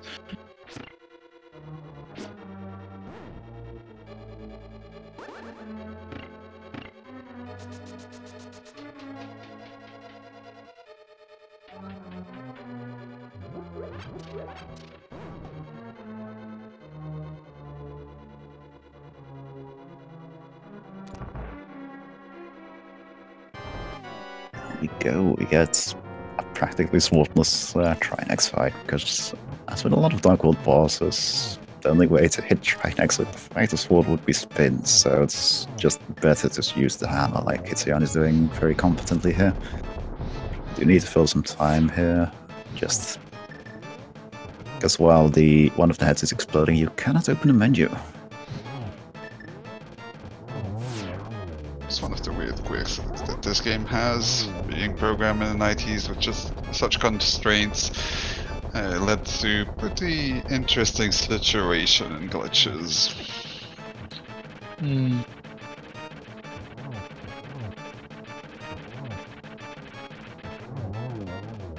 There we go. Trinex down, and he could potentially just give us a sword right here, which would be convenient, but nope. Does give us the full bottle there.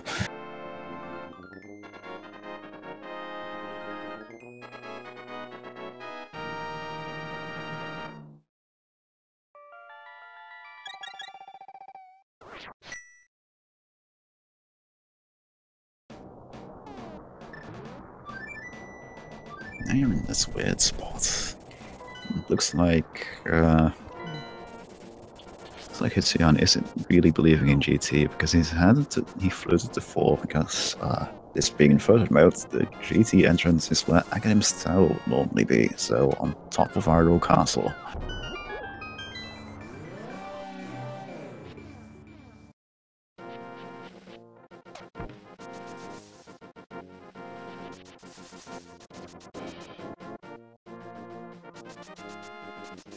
And with also in Crystal, you will be able to get into Ganon's Tower.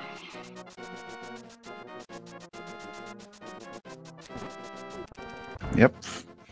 Now the question is he gonna have to backtrack out of Ganon's Tower because all he finds is the cape? And if he does find one sword, what do you do? Do you go to the Bombo's tablet and make the Ganon fight a little bit easier by getting the tempered sword?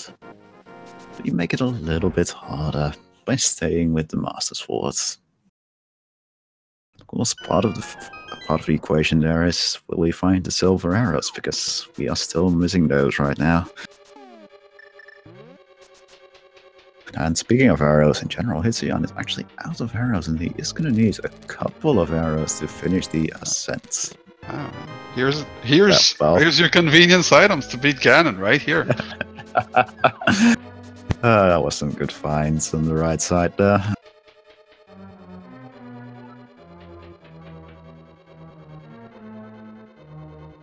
Now with the silver arrows, it becomes a lot less tempting to just go and get that third soul.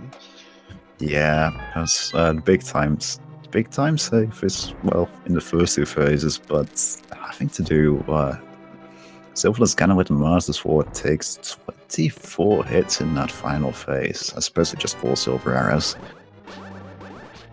Yeah. Man, must feel good to have a sword better than to fight a sword at long last, because it's been 1 hour and 45 minutes with just to fight a sword.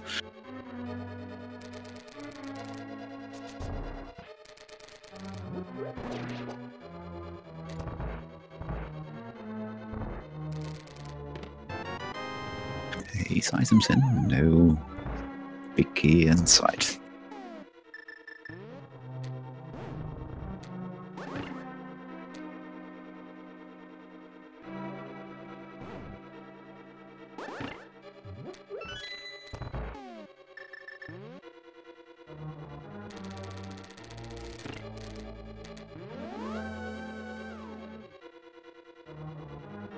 There's a little bit of execution here. Missed the bonk there, and that's okay. He's got plenty of hearts to spare.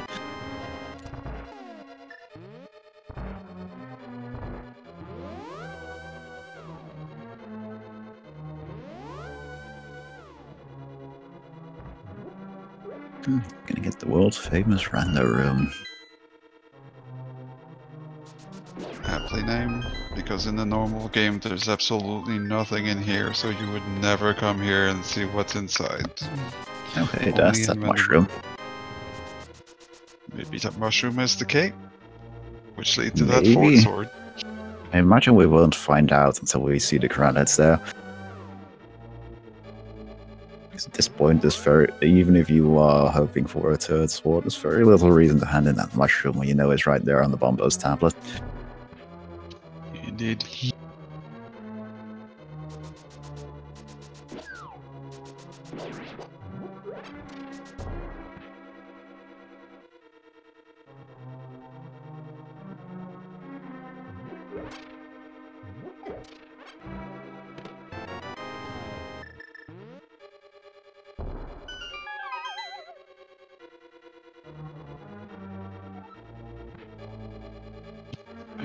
As a punishment for having the convenience item right at the front of the dungeon, the big key is somewhere where you actually have to complete the entire basement to get it. Plus, they decided gave him a chance to pick up some arrows. Here's our cape. Here's our other sword. Yeah, I do believe that solidly makes it so that every single sword past the first one they found was locked behind Ganon's tower.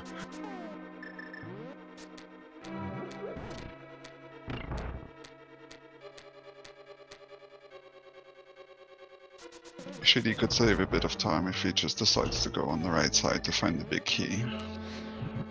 Nah, the problem is that with the common play, people make the 2 items that were first on the right side were a sword and the silver arrows, so you'd have to go left first to be able to pick up a small key first.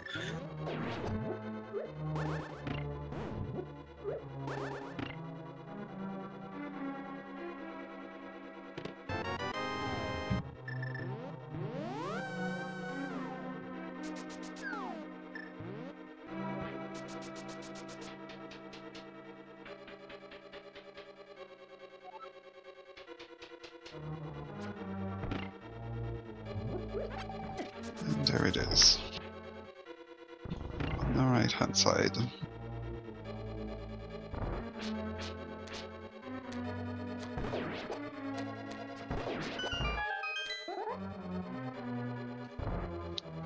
And now as we go up through the gauntlet, we get to see a lot of rooms with a ton of enemies, and the runners get the chance to show us the skill of killing them. Doing all these rooms consistently fast is really hard. Yeah, like, there's a bunch of stuff from the randomizer that's different every time, but this series of rooms is pretty consistent, well, unless you're doing randomizer, of course. You get to use the Cadence of Mario to beat a couple of rooms in such a satisfying way. Yeah, that's definitely true.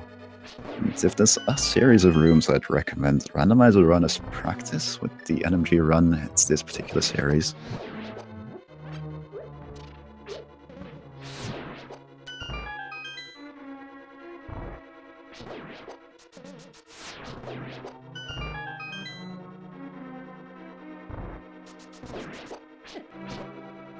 Ooh, very nice dash, bouncing the horsehead guy into the spike there, which does cold sword damage.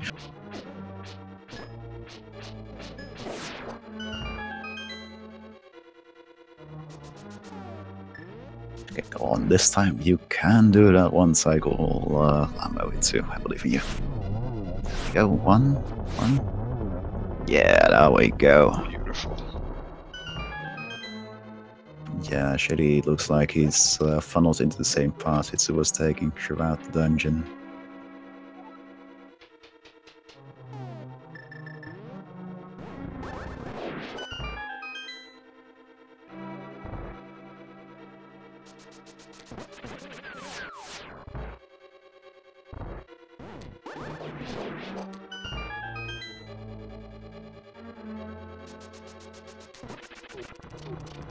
Hitsuyan getting a bunch of arrow grabs, but deciding that 9 arrows is plenty for him. Yeah, he's got 5 to spare at this point. Like, the only 4 he still needs are for Ganon.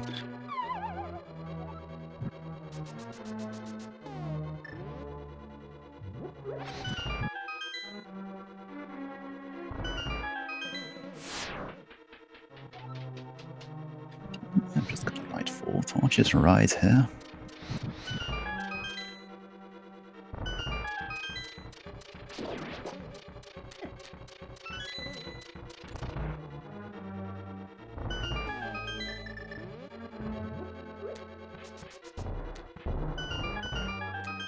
And of course, with all the other swords being known, there's no reason to check any of the other chests here in Ganon's Tower.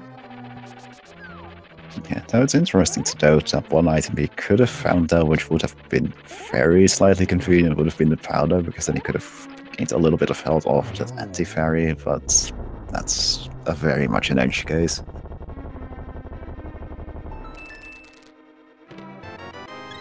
It does That's decide kinda to nice. check the final chest and gets Yeah. another heart for it. Yeah, it's not bad.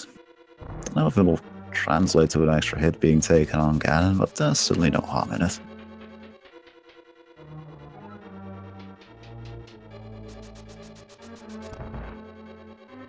There we go. Aghanim, the one and only time we'll see him in this seed. Yeah. And the only reason you remember trigonometry from high school.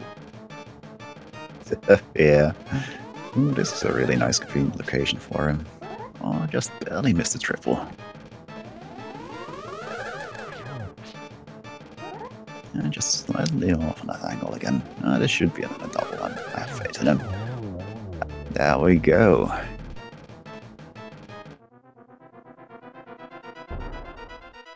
Now the question remains.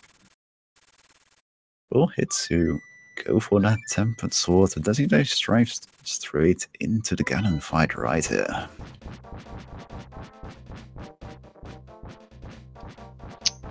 He doesn't have to play potions or fairies anymore, but we'll see what he does.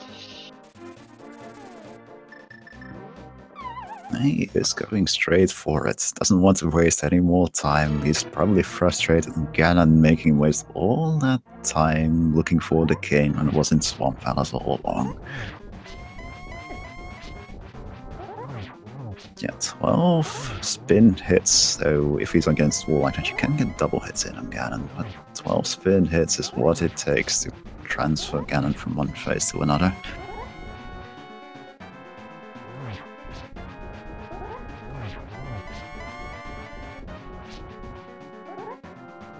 There we go. This corner is really convenient start for phase 2, because you can get most of your hits, possibly all of your hits in right here, right now. Especially if you use that cape he's got handy. You know, with half magic, you can use your cape pretty liberally and still have enough magic to do the torches. Yeah, having the cape with the if you're doing Master Sword Cannon, having the cape is really convenient. Really allows you to speed up the fight.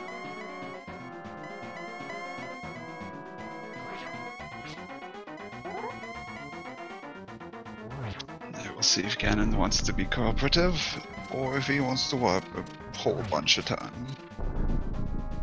so far it's been pretty nice. Well, I just had to say that, didn't I? Just one more hit in this phase to go, and then we reach the final phase. Meanwhile, Shady finds the guidance tower a big key and will start his own ascent up to tower.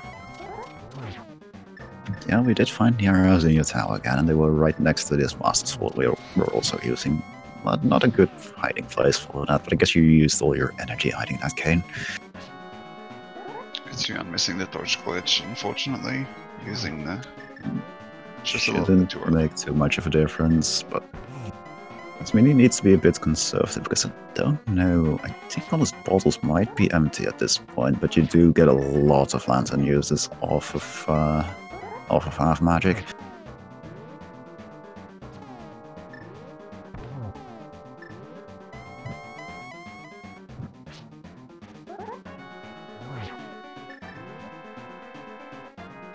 There we go. Ooh, just barely a missed there. There we go. Ganon is down. All that remains is to cross the bridge.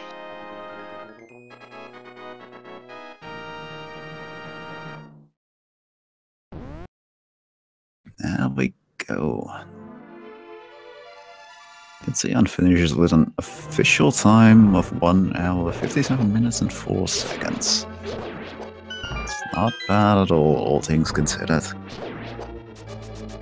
Sadly, he is not going to be able to join us for an interview because he's got something he needs to take care of in 2 minutes, which is tracking another race that's starting very shortly.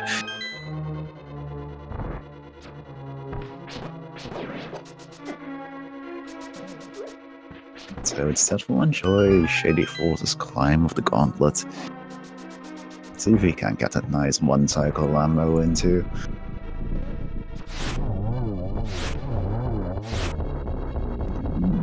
I still got a chance. There we go. I'll count that one. There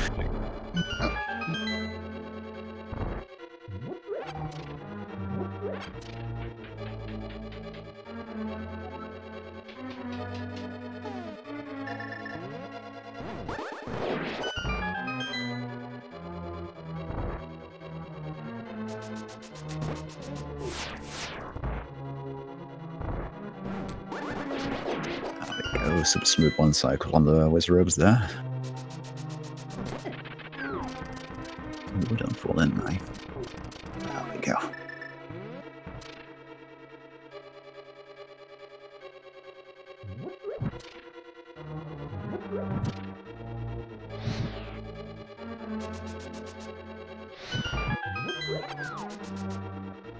An excellent gauntlet so far from Shadyforce. Ooh, very fancy shot up there. That actually saves a little bit of time because you don't have to wait for the energy ball to get out of the way.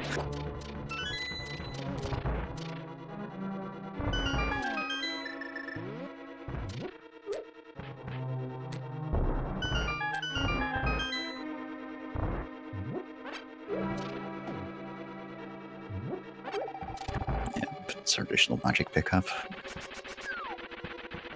And for 3 spins on mobile.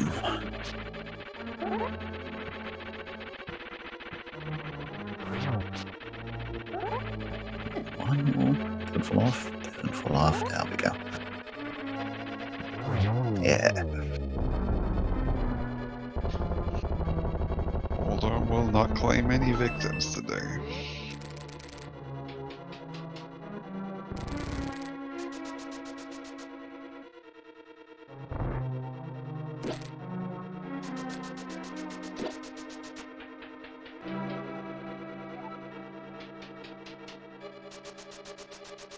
Now let's see how Academ goes.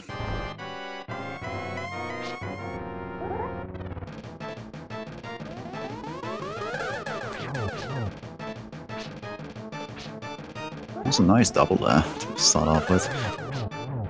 Ooh, nice triple. So this one should just be a free. There we go. It's very nice. 2, 3, 1.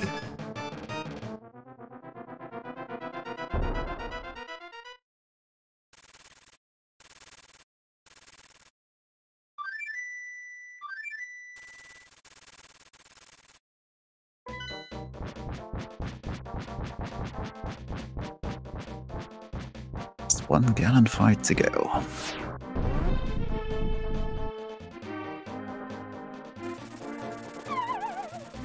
Also electing to go straight into Ganon. Yep.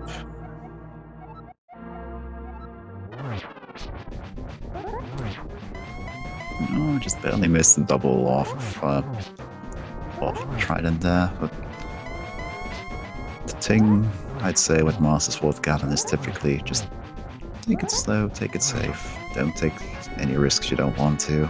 You'll get it done eventually.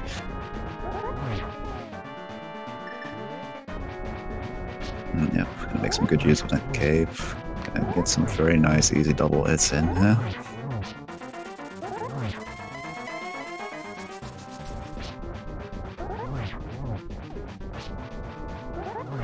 This should be the transition to phase 3 right here. Yep, it's done enough damage. You can hook shot right through Ganon here to avoid all the fire bats easily too. Ooh, just barely managed to get that first hit in there, very nice.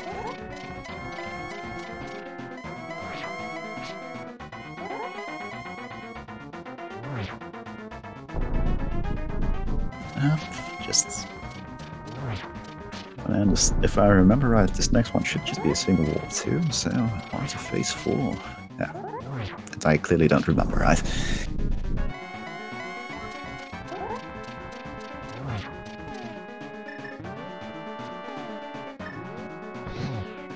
Ooh, nice dodge glitch there.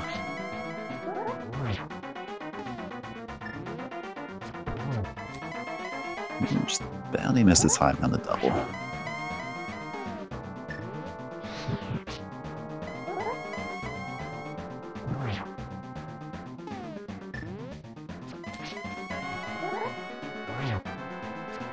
One thing that's not often mentioned, but which is real tricky about doing Ganon with the Master Sword, is that spinning off of Ganon sends you flying really far compared to swinging, so it can be hard to get your setup done, right? Regardless, there we go. Shadyforce finishes. Well, he still has to walk through the door, of course, but he's basically done.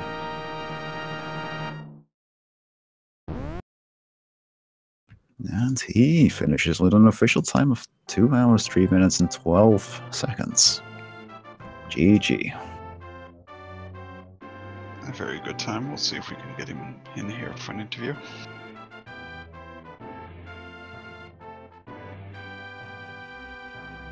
But yeah, that was a very nice Ganon fight to finish it all off.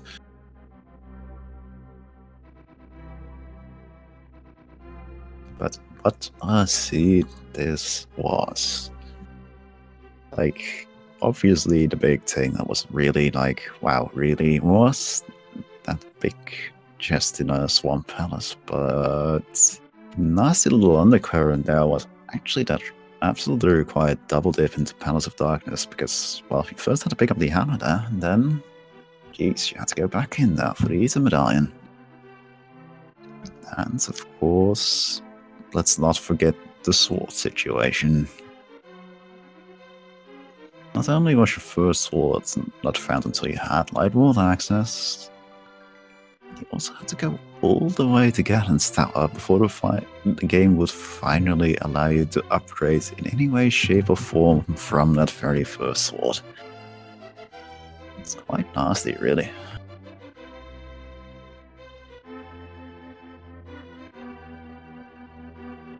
And we are joined on here by Shadyforce. What a arcade location, wasn't it?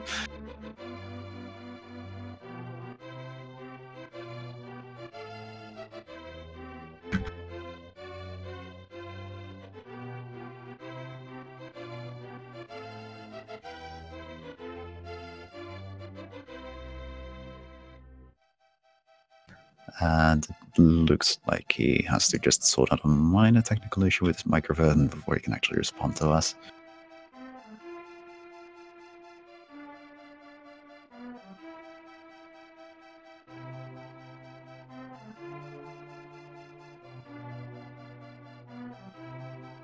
Yeah, but still not hearing you, unfortunately.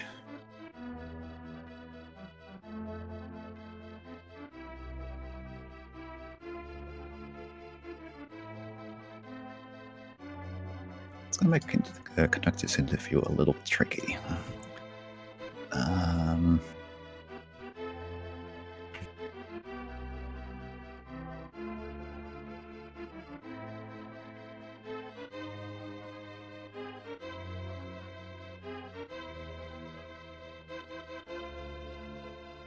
Yeah, in the meantime, we found out the mystery of the mushroom was just money as a reward, so nothing interesting there either.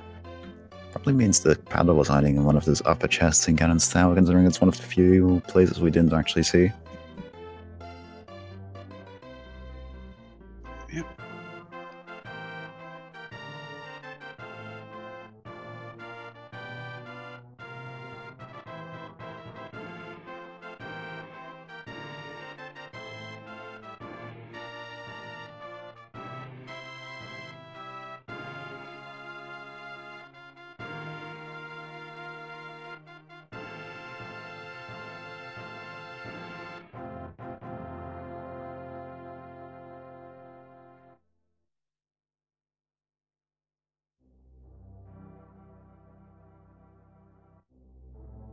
In the end, it basically provided you with absolutely everything except a couple swords.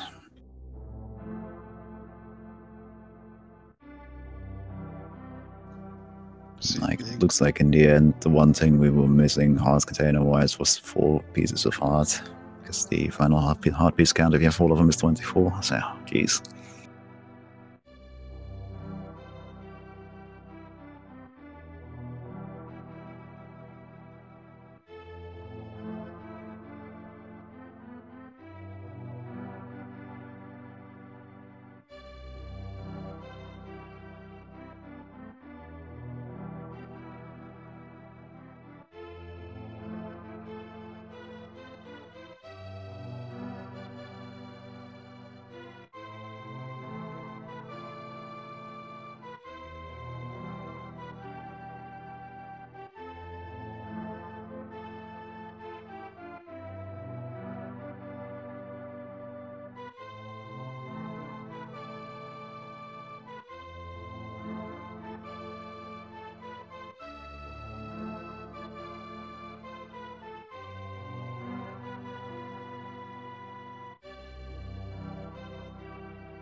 But, well,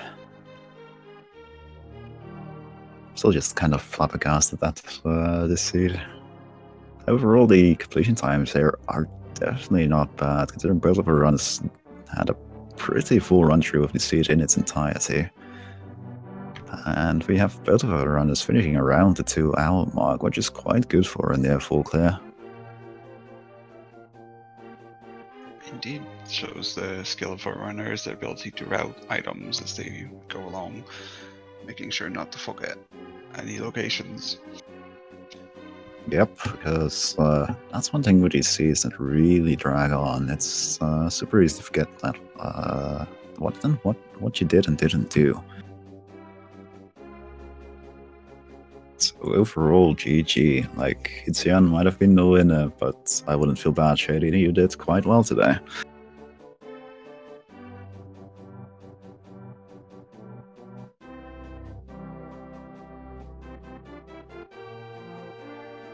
Also thinking about it, you know how we found those boots super early? I don't think they were actually required for anything in this seed, though obviously they were really convenient to have. It's funny how that goes sometimes, because you're always inclined to say, man, I found this item really early, it's probably gonna really make me do stuff with it, but sometimes it's just, nah, you just found this item early. Enjoy. I just wanted you to have boots without the sword, so you bumped into enemies. Yep.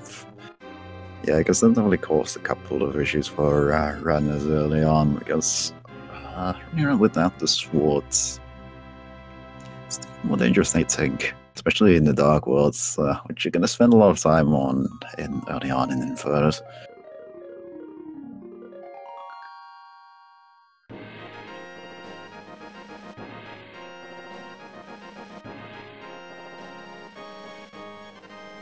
But yeah, it looks like she... Hello? Can you guys hear me? Hello. Oh, wow. I was about to say you were sadly incapable of joining us, but there we are. Hello, welcome. Oh wow, is it suddenly working? This is Yeah, it's exciting. suddenly working. Yay. Oh, sorry to keep you guys waiting so long. I don't know what happened with my mic. It's been working the past few weeks, and all of a sudden today it's like, no, we don't want to talk to Dude and Hansen. Man. What a scene and what a Kane location, wasn't it? Yeah, on behalf of Hitsuyan and I would like to complain. We would like to complain about that Kane location. We think it's unfair. We think it could have been in a lot of other places. Yeah. But yeah, it was what it was. Yeah, it's funny to note now that the collection rates actually appears on both your screens here on the restream. You both collected exactly the same amount of items, so chances are you actually did all these exact same things, which isn't something you see every day. Yeah, I bet we both cleared all of Pod and just left Helmasaur because he doesn't have an item. Yep. And we probably cleared all the other things. We're missing the same items. like- I got the mushroom though. Where did I get the mushroom? Oh no, sorry, he has the mushroom. I believe the mushroom was somewhere in Ganon's tower, yeah. I believe it was in the bottom chest below the big key, and he found that. Oh right, yeah, I only opened 2 of those chests. Okay, Oh, that explains it. sorry. Yeah, I mean it's hard to really know where I went so wrong because I mean obviously we've done a lot of the same routes. 6 minutes is a lot. I feel there's some things I thought I was unfortunate with, but probably Hitsuyan did the same thing, made the same kind of decisions. And then there were some things my mind went blank, like going to pick up the sword without having a cape and things like that. Yeah, there were a couple small mistakes you made there.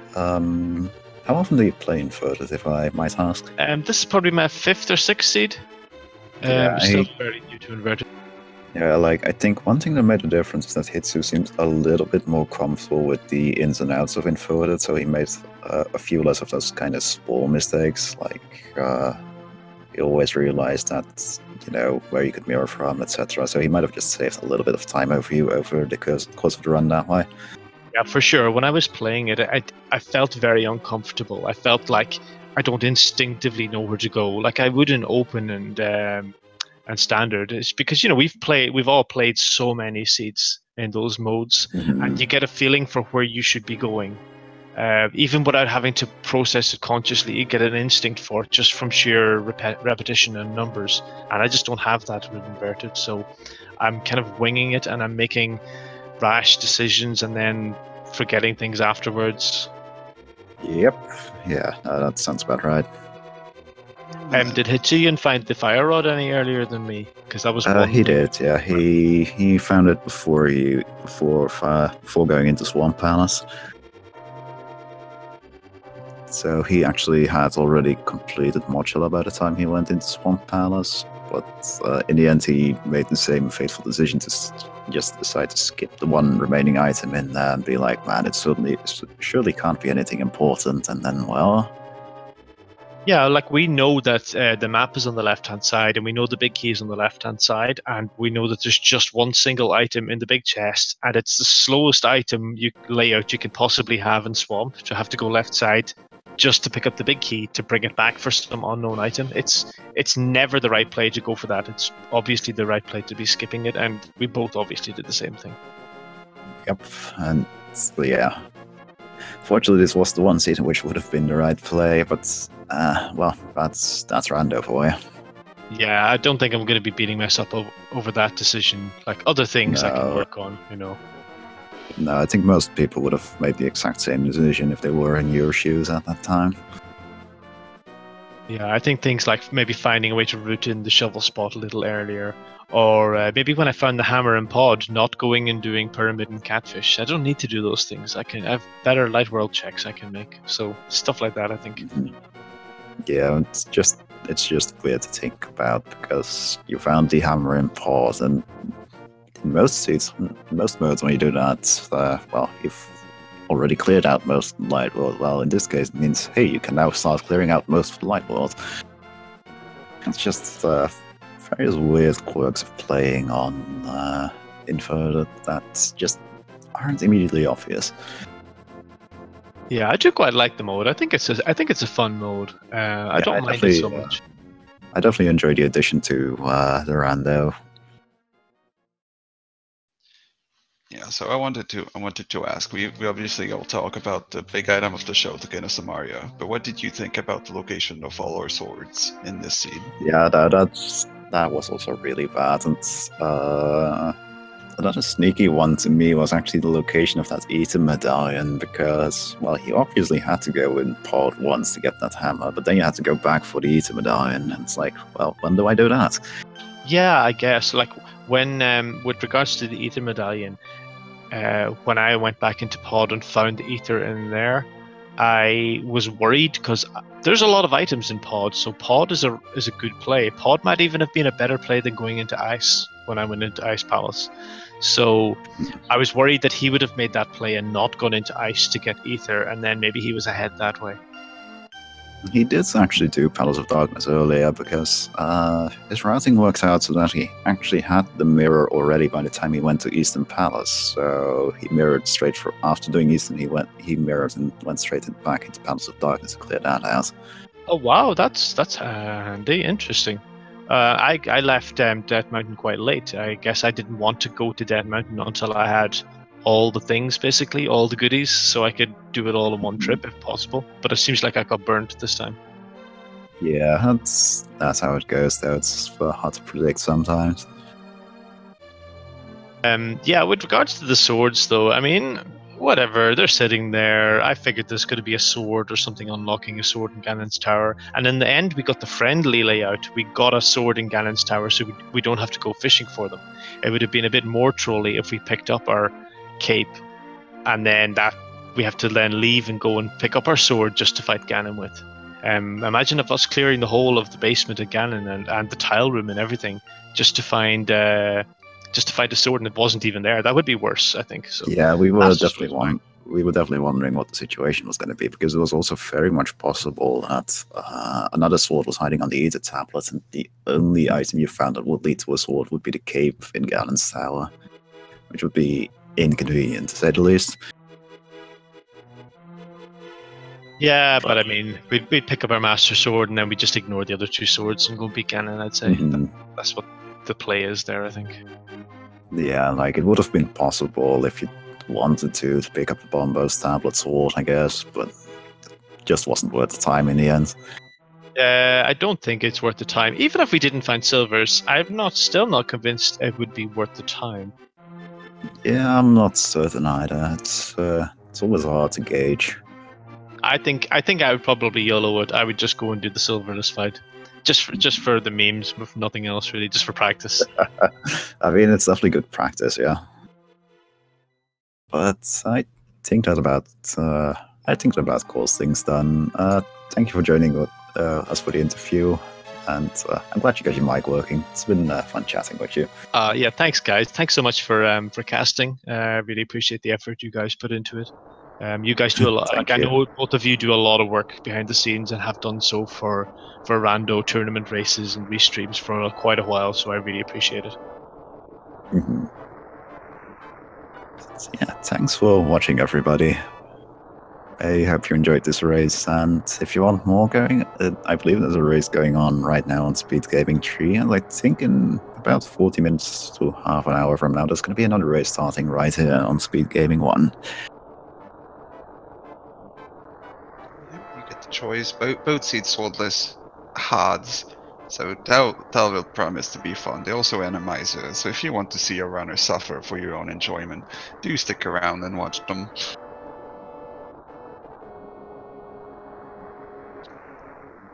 And as always, thank you, Dude, for commentating with me tonight. I couldn't do it without you.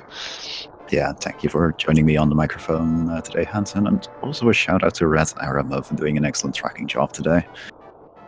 Yeah, without the tracking gives us so much information. We can do all this thinking, all this analysis without them making sure that we know about everything the runner collected. Yep, definitely, because it's a nightmare to keep track of while you're talking about it. Yeah, with that, we're done, people. See you later.